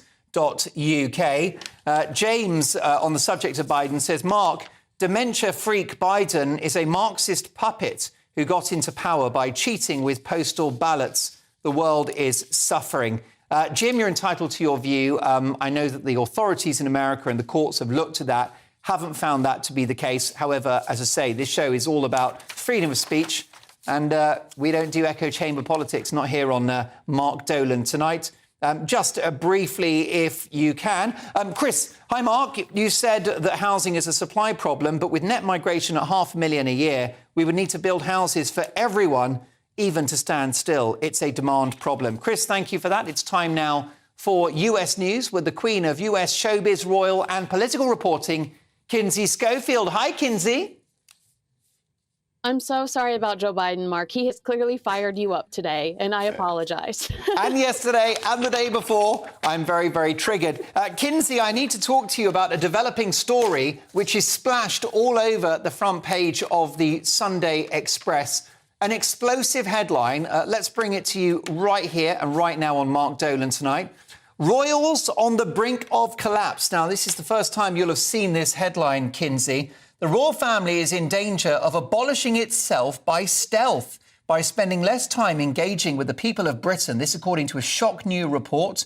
Death, scandal and resignation have been blamed for a 40% fall in ribbon cutting and handshaking duties over the last decade. This according to an influential think tank. So there you are. You will be aware, as a keen royal watcher, Kinsey, that the Queen, before we sadly lost her, Prince Philip and others, weren't able to do as many duties with the public as they might like to have. They now appear to be paying the price. Well, you know, I've seen conversations similar to this online, Mark, about William and Catherine not working as much as they have previously this year. But I have to tell you, I'm kind of on their side here. It was William that wanted to re-strategize how they dealt with the Sussexes, and his ideas were rejected. And you know who took the most, the hardest, the most vicious hits, not only in the Netflix series, but Spare? William and Catherine. You know, there's a new book called by Sally Bedell Smith called George VI and Queen Elizabeth, The Marriage That Saved the Monarchy. History repeats itself in this family, Mark, and I strongly feel that the marriage between William and Catherine is the marriage that will save the monarchy. These two need to be elevated. They are the most celebrated. They are the most loved. And in their time of need, I love the king, but in their time of need, it did feel like the king and the palace did not protect them from the grenades thrown at them by the Sussexes. So I do read that headline. I understand what they're saying. We need to see more of William and Catherine, agreed. But would you put yourself out there when you didn't feel protected by your own institution? I don't know, Mark. Do you think that the royals are paying the price for less active and publicly visible work? Because, you know, we have seen, haven't we, the Queen affected, of course, with her age and her failing health, and Philip as well before he sadly passed away. Do you think that maybe the royals have dropped the ball a little bit, PR-wise, over, let's say, the last 5 years? Should they be opening more hospitals? I would love that. I would love to. Now, we just lost the line to Kinsey. She'll be back. Now, that's a really interesting story in the Express. They are suggesting that, especially among younger Brits, the royal family have considerably dropped in the public esteem because they're less visible. They have, of course, not had the numbers. We've lost the Queen. We've lost Philip. They were very, very old pensioners when they did finally pass away, so you can understand why they reduced their schedule. And Princess Anne can't be expected to do absolutely everything. But do you feel that the royals should be more active? And do you agree with Kinsey that perhaps what we need to see is an enhanced role for William and Kate. It was quite right that the King made them Prince and Princess of Wales, but should they be almost up there with the King in terms of status and visibility so that they can basically carry that brand and help the royals be successful in the 21st century? I happen to think, by the way, that is what will happen. I'm convinced that when William and Kate accede to the throne, let's hope that's many, many years from now, that they will, as Kinsey has said, rescue the monarchy. Lots more to come, including tomorrow's Sunday papers. Don't go anywhere.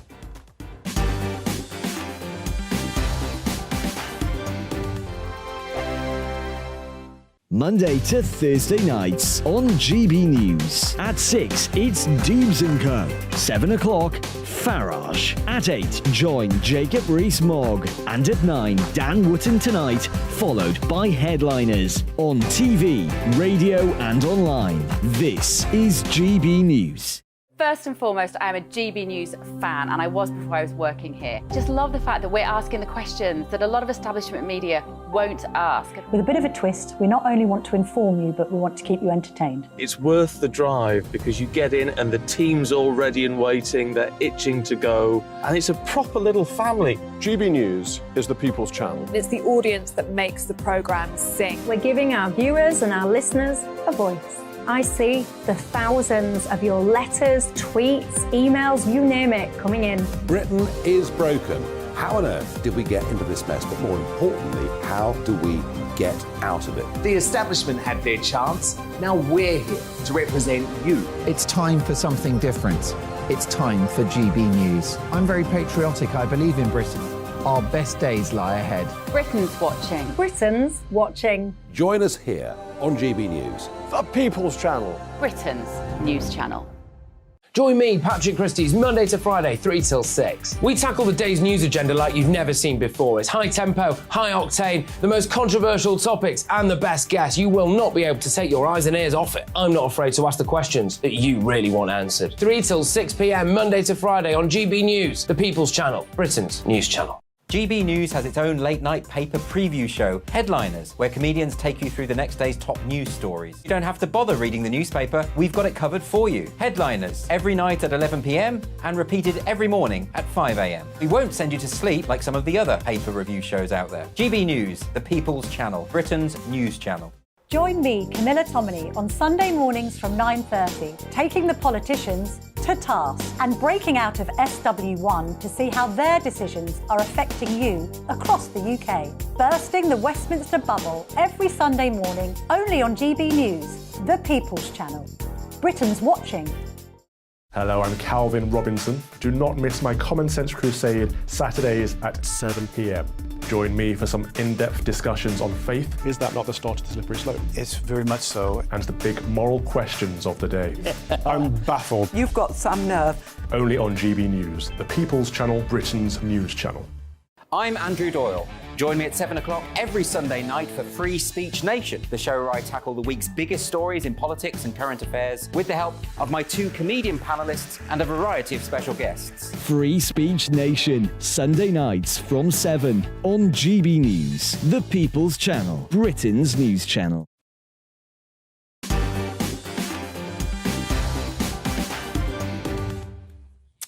And we've got the papers at exactly 10:30, so don't go anywhere with full pundit reaction. But we've reconnected to Hollywood, California, and the wonderful Kinsey Schofield.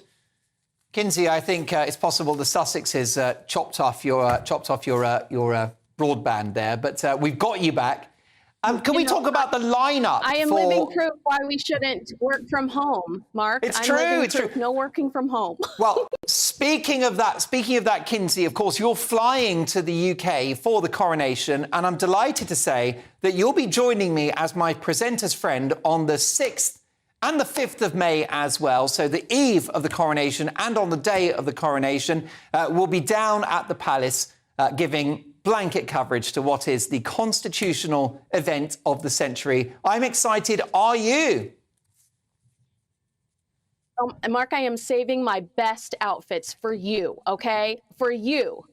Well, you always wear the best outfits. I look forward to that. Now, let's talk about the lineup for the coronation, if we can. Some big names performing for King Charles. Well, I know you love some Lionel Richie, Mark. And what about Legend. Katy Perry? I am so excited for Katy Perry. Take That. It's a little before my time. I was rooting more for a Five reunion or a One Direction reunion, but I can get excited about Take That. Andrea Bocelli, that is an incredible get. And I think that we've also heard rumors of Bette Midler, which I don't know how I feel about that, but I could get behind it. But a lot of Americans stepping up to the plate to celebrate King Charles, and Americans that have worked with him extensively through some of his charity initiatives. So understand, his ultimate objectives in making the world a better place. And, Katy Perry is Meghan Markle's neighbor. I'm just going to drop that knowledge right here. I don't know if she's picking sides, but I think it's pretty interesting. Absolutely. Second only to Elton at Glastonbury, the coronation is going to be the music and showbiz gig of the year. Can we talk about the coronation and the brothers who we're told won't be making eye contact? What's going on there? Well, I mean, I think that this is pretty common knowledge at this point, Mark, that Prince William and Prince Harry haven't spoken since the Queen's funeral. And we're not going to see that reconciliation happening live on TV. As far as it's being reported right now, Harry is dumping in and dumping out because he wants to get back to Prince Archie's birthday party back in Montecito. So I do think you are going to see him engage with some of his relatives. Specifically, Zara has been very kind to him in the public in the past. Eugenie, still very close to him. She's out here all the time in America visiting him, Mark. Beatrice is another that's close to him. So I do anticipate him engaging with a few family members, but for the most part, I think the senior royals are going to keep their distance from Prince Harry at the coronation. There you go. Kinsey will catch up in a week's time, and the countdown is on to Mark Dolan tonight and GB News' coverage of the coronation. We are your coronation channel. I'll be on air from 8 till 11 on the eve and from 9 till 11 on the big day. Cannot wait. Lots more to come, but next this.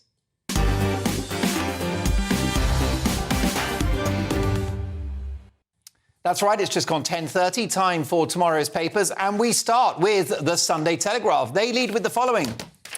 Deadly smart motorways to be scrapped. Families of victims hail a Sunday Telegraph campaign against what they've described as a failed experiment.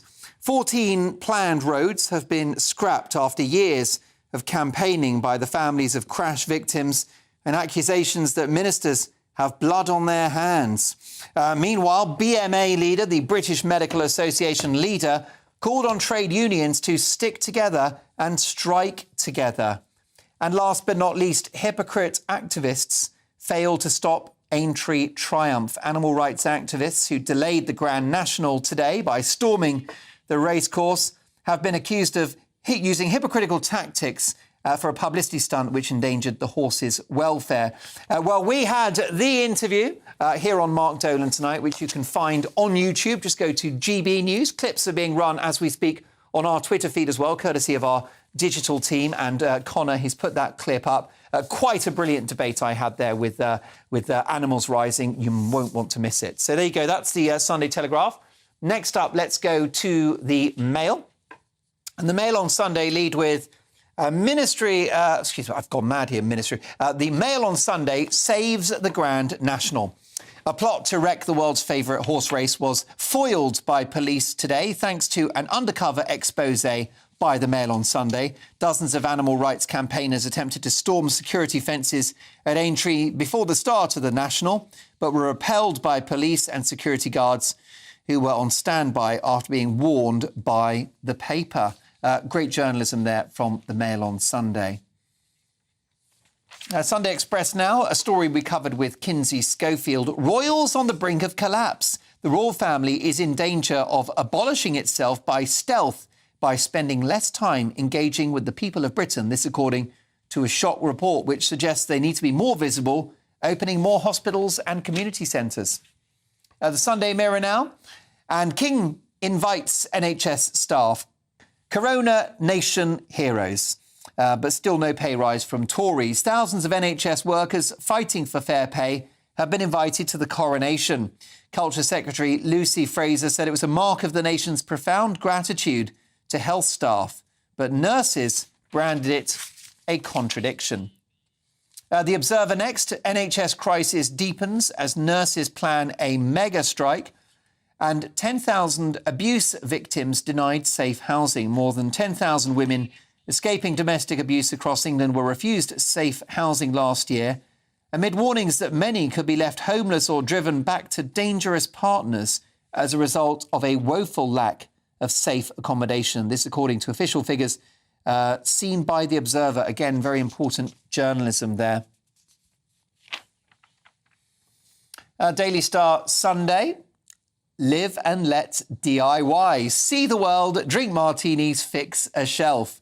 Security chiefs are advertising for an odd job man to look after special agents on secret missions. There are many ways to fix a tap, Mr. Bond, say the Daily Star. Brilliant stuff. Some cracking headlines there. A lot to get our teeth into. Let's react to all of those stories with my pundits tonight.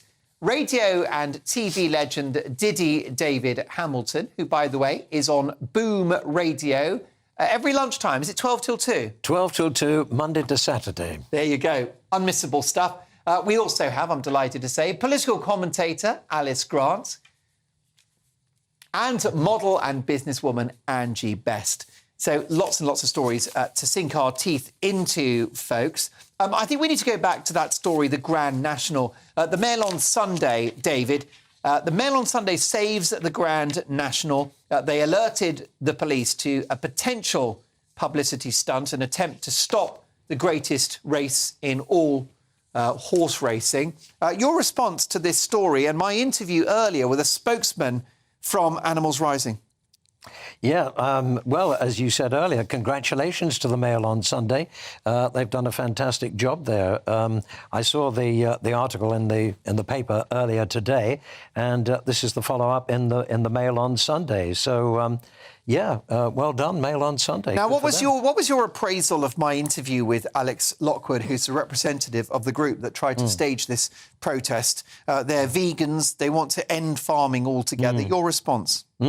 Well, it's a very complex issue, isn't it? And the whole thing about the Grand National, I used to watch it and enjoy it very much, but I now find it's a very cruel race. And for me, if one horse dies, that's one too many. And if I was a racehorse owner, I just couldn't put a horse into a race thinking that it might not come back after the race. So I'm afraid, for me, it's a no-no. But what about the tradition? I don't think this is the right way to go about it. No, to break the law. But the tradition of the race, it's been going for decades. It's one of the pinnacle sporting events in the country. It's a global event enjoyed by millions. It is, and it's a wonderful day out for people, and people love dressing up for it and enjoying themselves. And I don't want to be a killjoy by any means, but I think, although a lot has changed in the last few years and it's safer than it was, I think it's still not safe enough. What do you think, Angie? It's brutal. It's such a shame. We're never going to stop the race because it's been around for far too long. The horses are well looked after. They're treated like kings when they're getting ready for the race and in their whole lives up to that point. For me, more money should be spent by the trainers and the breeders who only do it for money. They don't do it because they love the horses. They do it because they make money. They do love the horses. Of course they would. They have a passion for the sport. For the sport. They make money. Why else are they doing it? More money should be spent on looking after them at the end of their careers, instead of sending them off to be slaughtered. Alice? There was a really interesting point in your interview when Alex Lockwood mentioned that if he had the power to control what we ate, they would do it. And I think that's something that we really need to focus on, is the fact that these people are really on a very extreme side when it comes to controlling our daily lives, what we eat. And, all under this guise of this ecological crisis that's imminent any second, but has been for 30 years. And I think the point is that they use such extreme tactics. And, we say now that they're nowhere near power, but actually the Labour Party, as we know, does pander to people who are, climate change fanatics and who are always doom-mongering and who want to to the most extreme methods possible in order to curb what they see as this like impending doom crisis, and they will get to whatever methods they can. And if they are in control and if they do have power, they would exercise that control over our lives. Some would argue that our current government has signed up to the doom-mongering when it comes to climate too, not just the Labour Party. Precisely. We see this here with the net zero, but also, of course, the EU as well recently have taken policies to impoverish the European peoples even further when it comes to this trying to eradicate all CO2 emissions, which is just impossible. Yes, I mean, of course, you know, the majority of science and scientists, climate experts, take the view that there is an emergency, that we need to bring the carbon emissions down and that the planet is overheating. If that's the case, then why have they allowed China to continue to use coal for another 10 years? We're worrying about what our little island and our emissions are doing. Our island. And you've got China still using coal for another 10 years, okayed by the European Union. Precisely. The UK only accounts for, I think, 1% of global emissions, 2%. That's relatively nothing. Yeah. Yet it's our citizens who can't heat their houses in the winter. It's our elderly who are suffering. It's is it not Britain's role to show? Is it not Britain's role to show leadership in this? But we don't show leadership in anything. America have got a similar target. So if the US do it, the whole of Europe, Britain, you know, that's quite a few countries. No, not quite a big significant change. I'd say not at the expense of our own people. We must, you know, charity starts at home. We have to look after our own. And of course, you know, if there is this massive crisis coming, then I'm sure that countries such as China should find ways in order to curb their CO2 emissions. An urgent mayday to producer Greg, if we can get the Sunday Times up, because I know that's just come out and there's an absolutely cracking story I want to get straight to. But Angie, what were you going to say there? Our little island can't be responsible for taking care of the rest of the world. There you go. Succinct as ever. The Sunday Times just in. Thanks to Greg and Chloe for that. Let's have a look at what they are saying. Shocking story. Breast cancer surgeon. 650 deaths under the spotlight. New investigation into a specialist jailed for 20 years.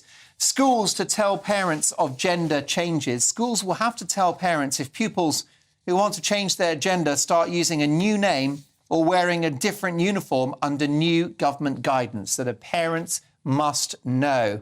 Also, Camilla's pain after Harry branded her dangerous and a villain. Queen Camilla was hurt by Prince Harry describing her as dangerous and a villain who left bodies in the street, this according to a close friend. Speaking publicly about Camilla for the first time, the Marchioness of Lansdowne, one of the Queen's closest friends, said of these attacks, of course it bothers her, of course it hurts, but she doesn't let it get to her. Her philosophy is always, don't make a thing of it and it will settle down. Least said, soonest mended. So, look, can we talk about that, Alice Grant? Queen Camilla, genuinely hurt by the remarks there of Prince Harry in relation to, effectively, his stepmother. Yeah, I don't think it's at all OK to write anything that could cause pain to your family members or cause division. So I think the whole affair of Harry's was really unfortunate, the way he caused so much division within his family and chose to attack his family members. That's something that which really you should not be doing in public at all. And a lot of human damage. These are human beings we're talking about, David. Absolutely. I mean, it's what we were saying earlier. I mean, why would you slag off your own family? I mean, the things that he's had to say about her have been really so dreadfully hurtful, and it's going to be very embarrassing, isn't it, when obviously, you know, he's going to have minimal contact with the rest of the family when he comes over, and of course, what everybody's talking about is where will he be sitting?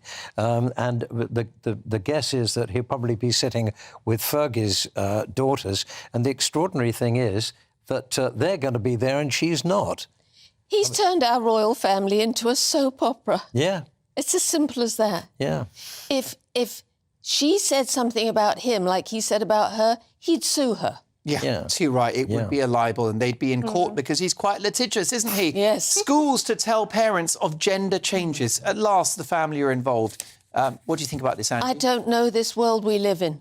5 years ago, this wasn't talked about. I always go to the big picture and think, who has put this out? Who is making this happen and why? It makes absolutely no sense to anybody. Anybody under 21 should not be allowed to change anything until they're fully developed. Alice, Hear, you're hear. nodding your head. No, I completely agree. I think that it's so sinister the way they're pushing this gender ideology onto children. Yes. I mean, these are one of the most vulnerable groups in our society. We should be protecting their innocence, safeguarding them, and anyone who thinks about imposing sexuality or conversations about sex and sexuality on children, I think is doing a great evil and is really perverted. Trans campaigners would argue that some families, some parents may not be supportive of a child's wish to transition. Or Childs don't have wishes to transition. Who gave that to them? I never thought about transitioning when I was a child. At what age are you going Never to too tell late, children Angie. this? At what age are you going to tell children this?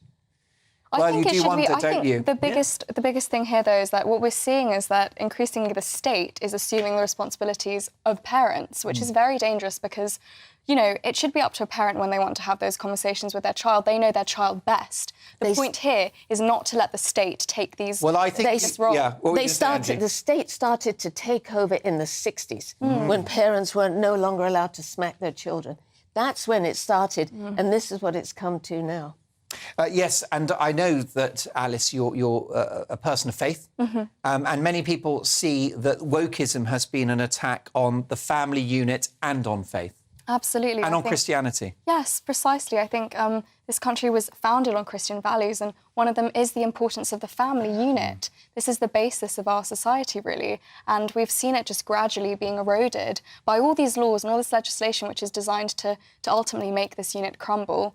And things like gender ideology, things like, you know, the no-fault divorce laws and all these, and the fact that, you know, we're gradually seeing a complete decay of our society as a result of these policies. What do you make of those schools who say, look, we'll call you he rather than she, don't tell your mum and dad? I mean, it's just... That's child abuse. That is pure and utter child abuse. Yeah. Right, babe? No, yes. There you go. Look, my folks, my pundits, they don't sit on the fence. What's your reaction, Mark, at gbnews.uk? More from the papers next, including my brilliant pundits, headline heroes and back page baddies. I can think of a few already. See you in 2.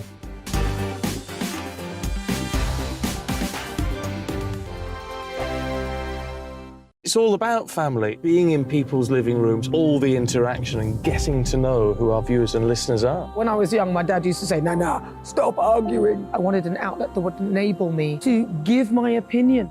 People are going through a really hard time right now, and I know that you don't feel like you're being listened to by the establishment. I came to GB News because it's the People's Channel, and I want the audience to have their say on the events of the day. We're dynamic. We do something different. Democracy shows that the wisdom of the nation is in its people. I get to travel to find out what the story is from a personal perspective. The British people aren't fools. We know when we're not being told the full story. We've got to work out how Britain moves forward from this. Is the best country in the world. The establishment had their chance. Now we're here to represent your views. Britain's watching. Britain's watching. Britain's watching. We're proud to be GB News. The People's Channel. Britain's news channel. Hello, I'm Michelle Dewberry, and you can join me every weekday 6 till 7 on Jubes and Kerr. You're an inspiration to us all. Clip that bit up. Well, you are. That's my ringtone. My political ambitions those days are gone, I can tell you. She's only teasing. Go on. He's probably going to want to lay down now. I'll give him 2 minutes to have one. Let's respectfully disagree. That's what we like on Jubes and Kerr. Come and join us. GB News, the People's Channel. Michelle Dewberry, weekday evenings at 6 o'clock. Start the day with GB News. We catch up on all the big stories you didn't hear the night before. And take a look at what the world's talking about this morning. That's right, Monday to Thursdays from 6 o'clock. It's Breakfast with Eamon and Isabel. Straight after breakfast, join us, Bev Turner and Andrew Pearce. We're going to take you through till noon. We'll be tackling the big topics of the day, including the things that the other channels just won't talk about. If it's happening here. Wake up to mornings on GB News, the People's Channel. Britain's news channel. I'm Simon Evans. Join me on GB News for Headliners at 11 p.m. What's the scoop? I'll be joined by 2 of the country's top comedians. That's right. As we take a look at tomorrow's newspapers tonight. We're going to get into trouble. If it's a big story, we'll be covering it. Spill some tea on him. There we go. But we'll also have some fun. I wouldn't stick up a bank. My father didn't love me. So anyway. Headliners every night from 11 on GB News, the People's Channel, Britain's news channel. We've got a brand new lineup every Saturday night on GB News. From 6 p.m, I'll give you my unique take on the world today. Then at 7, it's me, Calvin Robinson, with my Common Sense Crusade. New to GB News is the Saturday 5. 5 times the opinion. Join us every Saturday from 8 p.m. as we debate the week's stories. With us 4, plus a special guest. And at 9, of course, it's Mark Dolan Tonight. Brand new Saturday nights on GB News, Britain's news channel.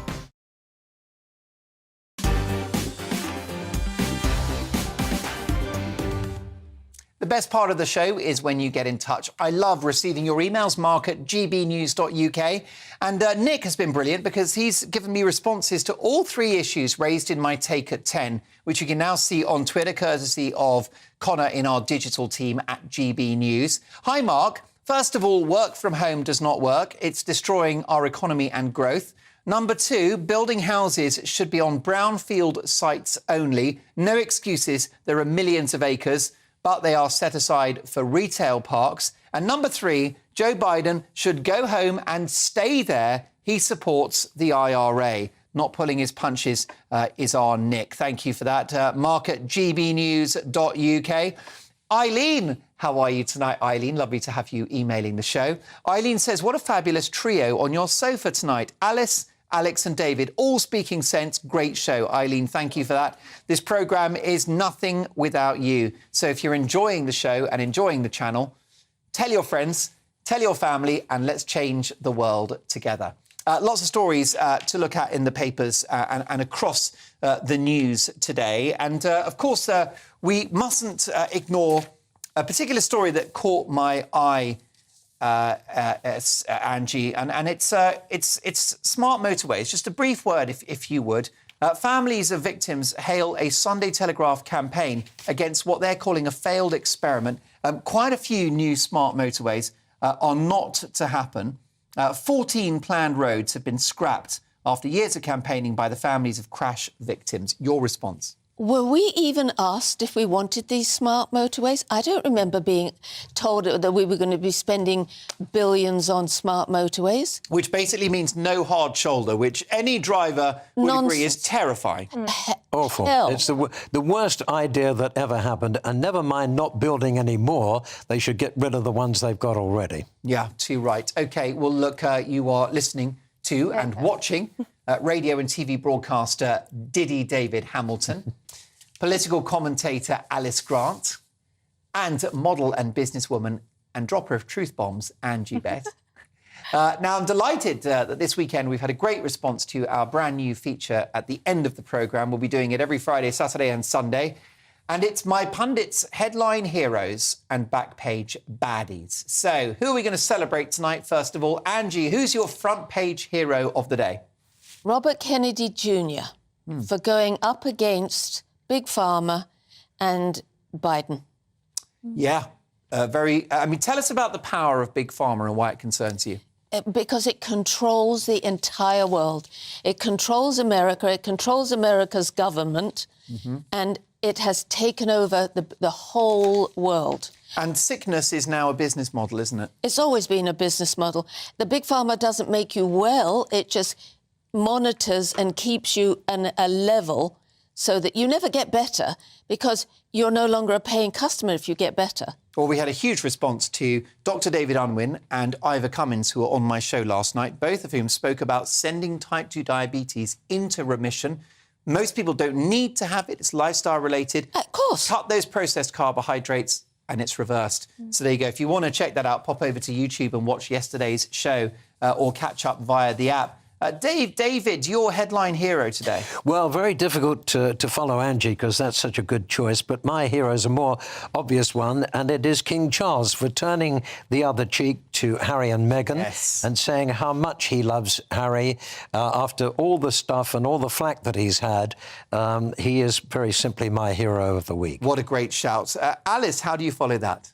Across the pond, my front page hero is Ron DeSantis from Florida, obviously, who has passed the Heartbeat Protection Act, which is expanding pro-life protections. Oh, yes, excellent. And also, of course, providing more resources and support for single mothers, which is so important and so vital to the pro-life movement. We are pro-life and pro-women and pro-motherhood. So I think it's a wonderful thing, and I hope that Britain follows in America's footsteps in the sense of... And for those that don't know about Ron DeSantis, this is a guy who stood up to the scientists in regards to lockdowns and mask mandates, vaccine tyranny during the pandemic. Yes, he's a wonderful spokesperson for education, for freedom, and now for pro-life and for the unborn, the most vulnerable in our society. Yes, he's the governor of Florida, and he introduced legislation to stop small children being taught about sex and about whether you're a wrong gender. And he went against everything the rest of America was told to do. Good for him. Ron DeSantis for president. OK, well, Ron DeSantis for president is not a bad shout at all. He will be my headline hero today, is DeSantis. What about your back page baddie, Angie? Oh, have a guess. Well, there's a long list. Prince Harry, Prince Andrew, Joe Biden. Saddam Khan, as I call him, for his ULEZ expansion. Unfair, unjust and uncalled for. And I want to know why he's doing it, what's behind it, who is paying him, where he's getting his money in the pocket thing. All these politicians... Well, obviously, you know, we can't necessarily accuse him of corruption, but he is going to have to go to court to prove that there's evidence to back his plan to have low-traffic neighbourhoods and control cars going into the city. It is so unnecessary. For listeners and viewers outside London, of which I've got millions, this is a UK problem across the board, isn't it? All our big cities are seeing this kind of eco-tyranny. It's once again, we're getting blamed for the rest of the world's air pollution. It's nonsense. David, your back page baddie. Yes, my baddie is Dr. Robert Lawrenson, the BMA leader, who took a holiday just as all his acolytes were going on strike, the most disruptive strike in the NHS history. He booked a week off to go to a wedding. Who needs a week to go to a wedding? I mean, come on. It's just... I did mine in 24 hours and we're still talking. There you are. Alice Grant, your back page baddie. I'm going to go for Daniel Radcliffe in the end. I was torn between the Dalai Lama and Daniel Radcliffe. The creepy Dalai Lama. But I think Daniel Radcliffe really, because he was recently caught on a roundtable with transgender youths and basically promoting this whole gender ideology. And I think that it's so damaging. And, you know, it's really a disgrace at this point. I think anyone who thinks that it's acceptable to promote this sort of... Well, Daniel Radcliffe is on record as saying that children should be allowed to choose their gender. That's a very dangerous suggestion, isn't it? Precisely, especially when he has so much influence with the younger generation and he could really lead to the poisoning of so many young minds. It's absolutely atrocious. There you go. Well, look, I'm going to award back page baddie to Dr. Robert Lawrenson because I believe, as I said in my big opinion yesterday, that actually these strikes are going to cost lives and that is not morally or medically justified. My thanks to my amazing pundits tonight. Really enjoyed their company. And to all my guests, most importantly, to you for your company. We'll do it all again tomorrow at 9. Headliners is next.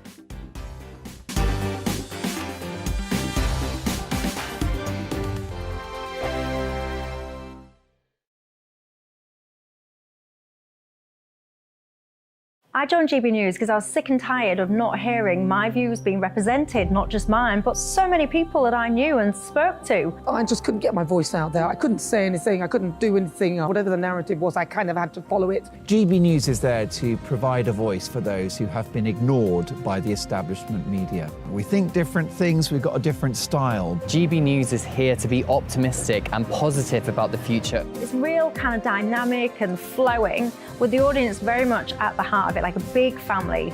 Here at GB News, we talk about the things that matter to you. Hearing the voices from right across our towns and cities, especially our towns. All sides of the argument represented with a heavy dose of opinion. We're on a mission here to make a difference. And the GB News family really is here for you, and whatever time of day you can watch or listen. Britain's watching. Britain's watching.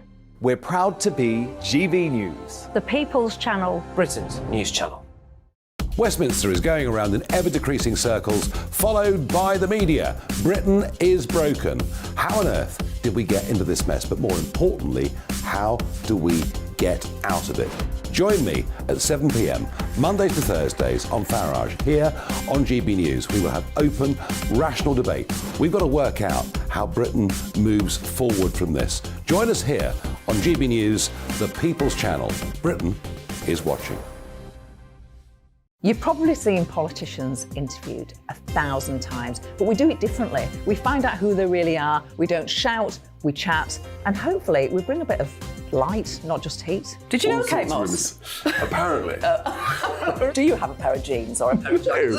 No, of course I don't. What would I do with them? My friends are like, oh my God, what's she doing now? Join me every Sunday at 6 for Gloria Meets, only on GB News, the People's Channel, Britain's news channel.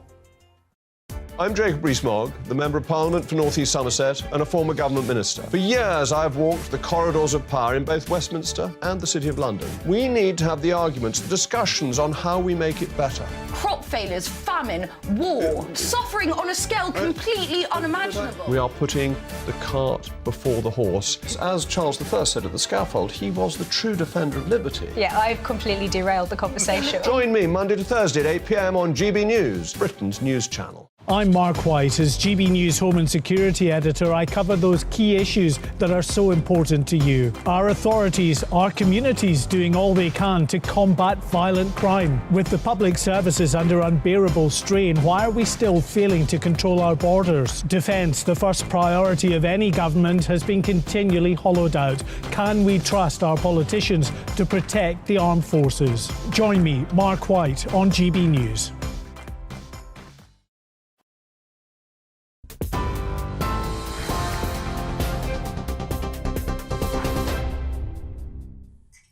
Good evening, I'm Tatiana Sanchez in the GB newsroom. Merseyside police have said 118 people have been arrested following disruption caused at the Grand National. Protesters crossed the track at Aintree, breaching security fences with at least 2 people gluing themselves to a jump, which Aintree officials have described as reckless. The Animal Rising Group says the event is cruel, with 60 horses dying at the festival over the past 23 years. 3 horses died during this year's 3-day event, the latest Hill 16 racehorse, who suffered a heavy fall at the first fence. Health Secretary Steve Barclay says fresh nurses' strikes would have a deeply concerning impact on emergency services and cancer care. The government's under pressure to prevent the most extreme strike yet after members of the RCN rejected the latest pay offer. Members voted against a 5% pay rise, meaning NHS nurses in emergency departments, intensive care and cancer wards will take industrial action for the first time. The 48-hour walkout will start on the 30th of April. But 74% of Unison members voted to accept the same offer. Meanwhile, Royal Mail has reached a pay deal with the Communication Workers Union. In a statement, the CWU said the agreement will be considered by the executive of the union before being voted on by the union's membership. Details on that agreement are expected next week. The Shadow Armed Forces Minister has told GB News a blind eye is being turned to predators around Parliament. Luke Pollard has described Westminster as the most unprofessional workplace he's encountered. Speaking to Gloria De Piero, the MP who recently announced he'll step back from politics, says victims of abuse and bullying are repeatedly being let down. I still don't think Westminster is a safe place to work, especially for many of the young members of staff that MPs employ. And we know that there are predators around Westminster that are sometimes allowed to continue or a blind eye turned. And I want to see that changed because I think Westminster should embody the very best of our country. It should be a place that people aspire to get elected to and then want to change the world from a position of strength. And I'm afraid at the moment, I sometimes feel Westminster lets the rest of the country down. You can see that full interview with the Shadow Armed Forces Minister Luke Pollard on Gloria Meets tomorrow at 6 p.m. Demonstrators have gathered in London's Trafalgar Square to protest against the expansion of the ultra-low emission zone. If it goes ahead, drivers in outer London will have to pay £12.50 a day if their vehicles don't meet emission standards. 5 Conservative-led councils have launched legal action against those plans. But the Mayor of London's office calls the challenge costly and misguided and argues the proposal is life-saving. TV, online, DAB Plus radio and on TuneIn. This is GB News. Now it's over to headliners.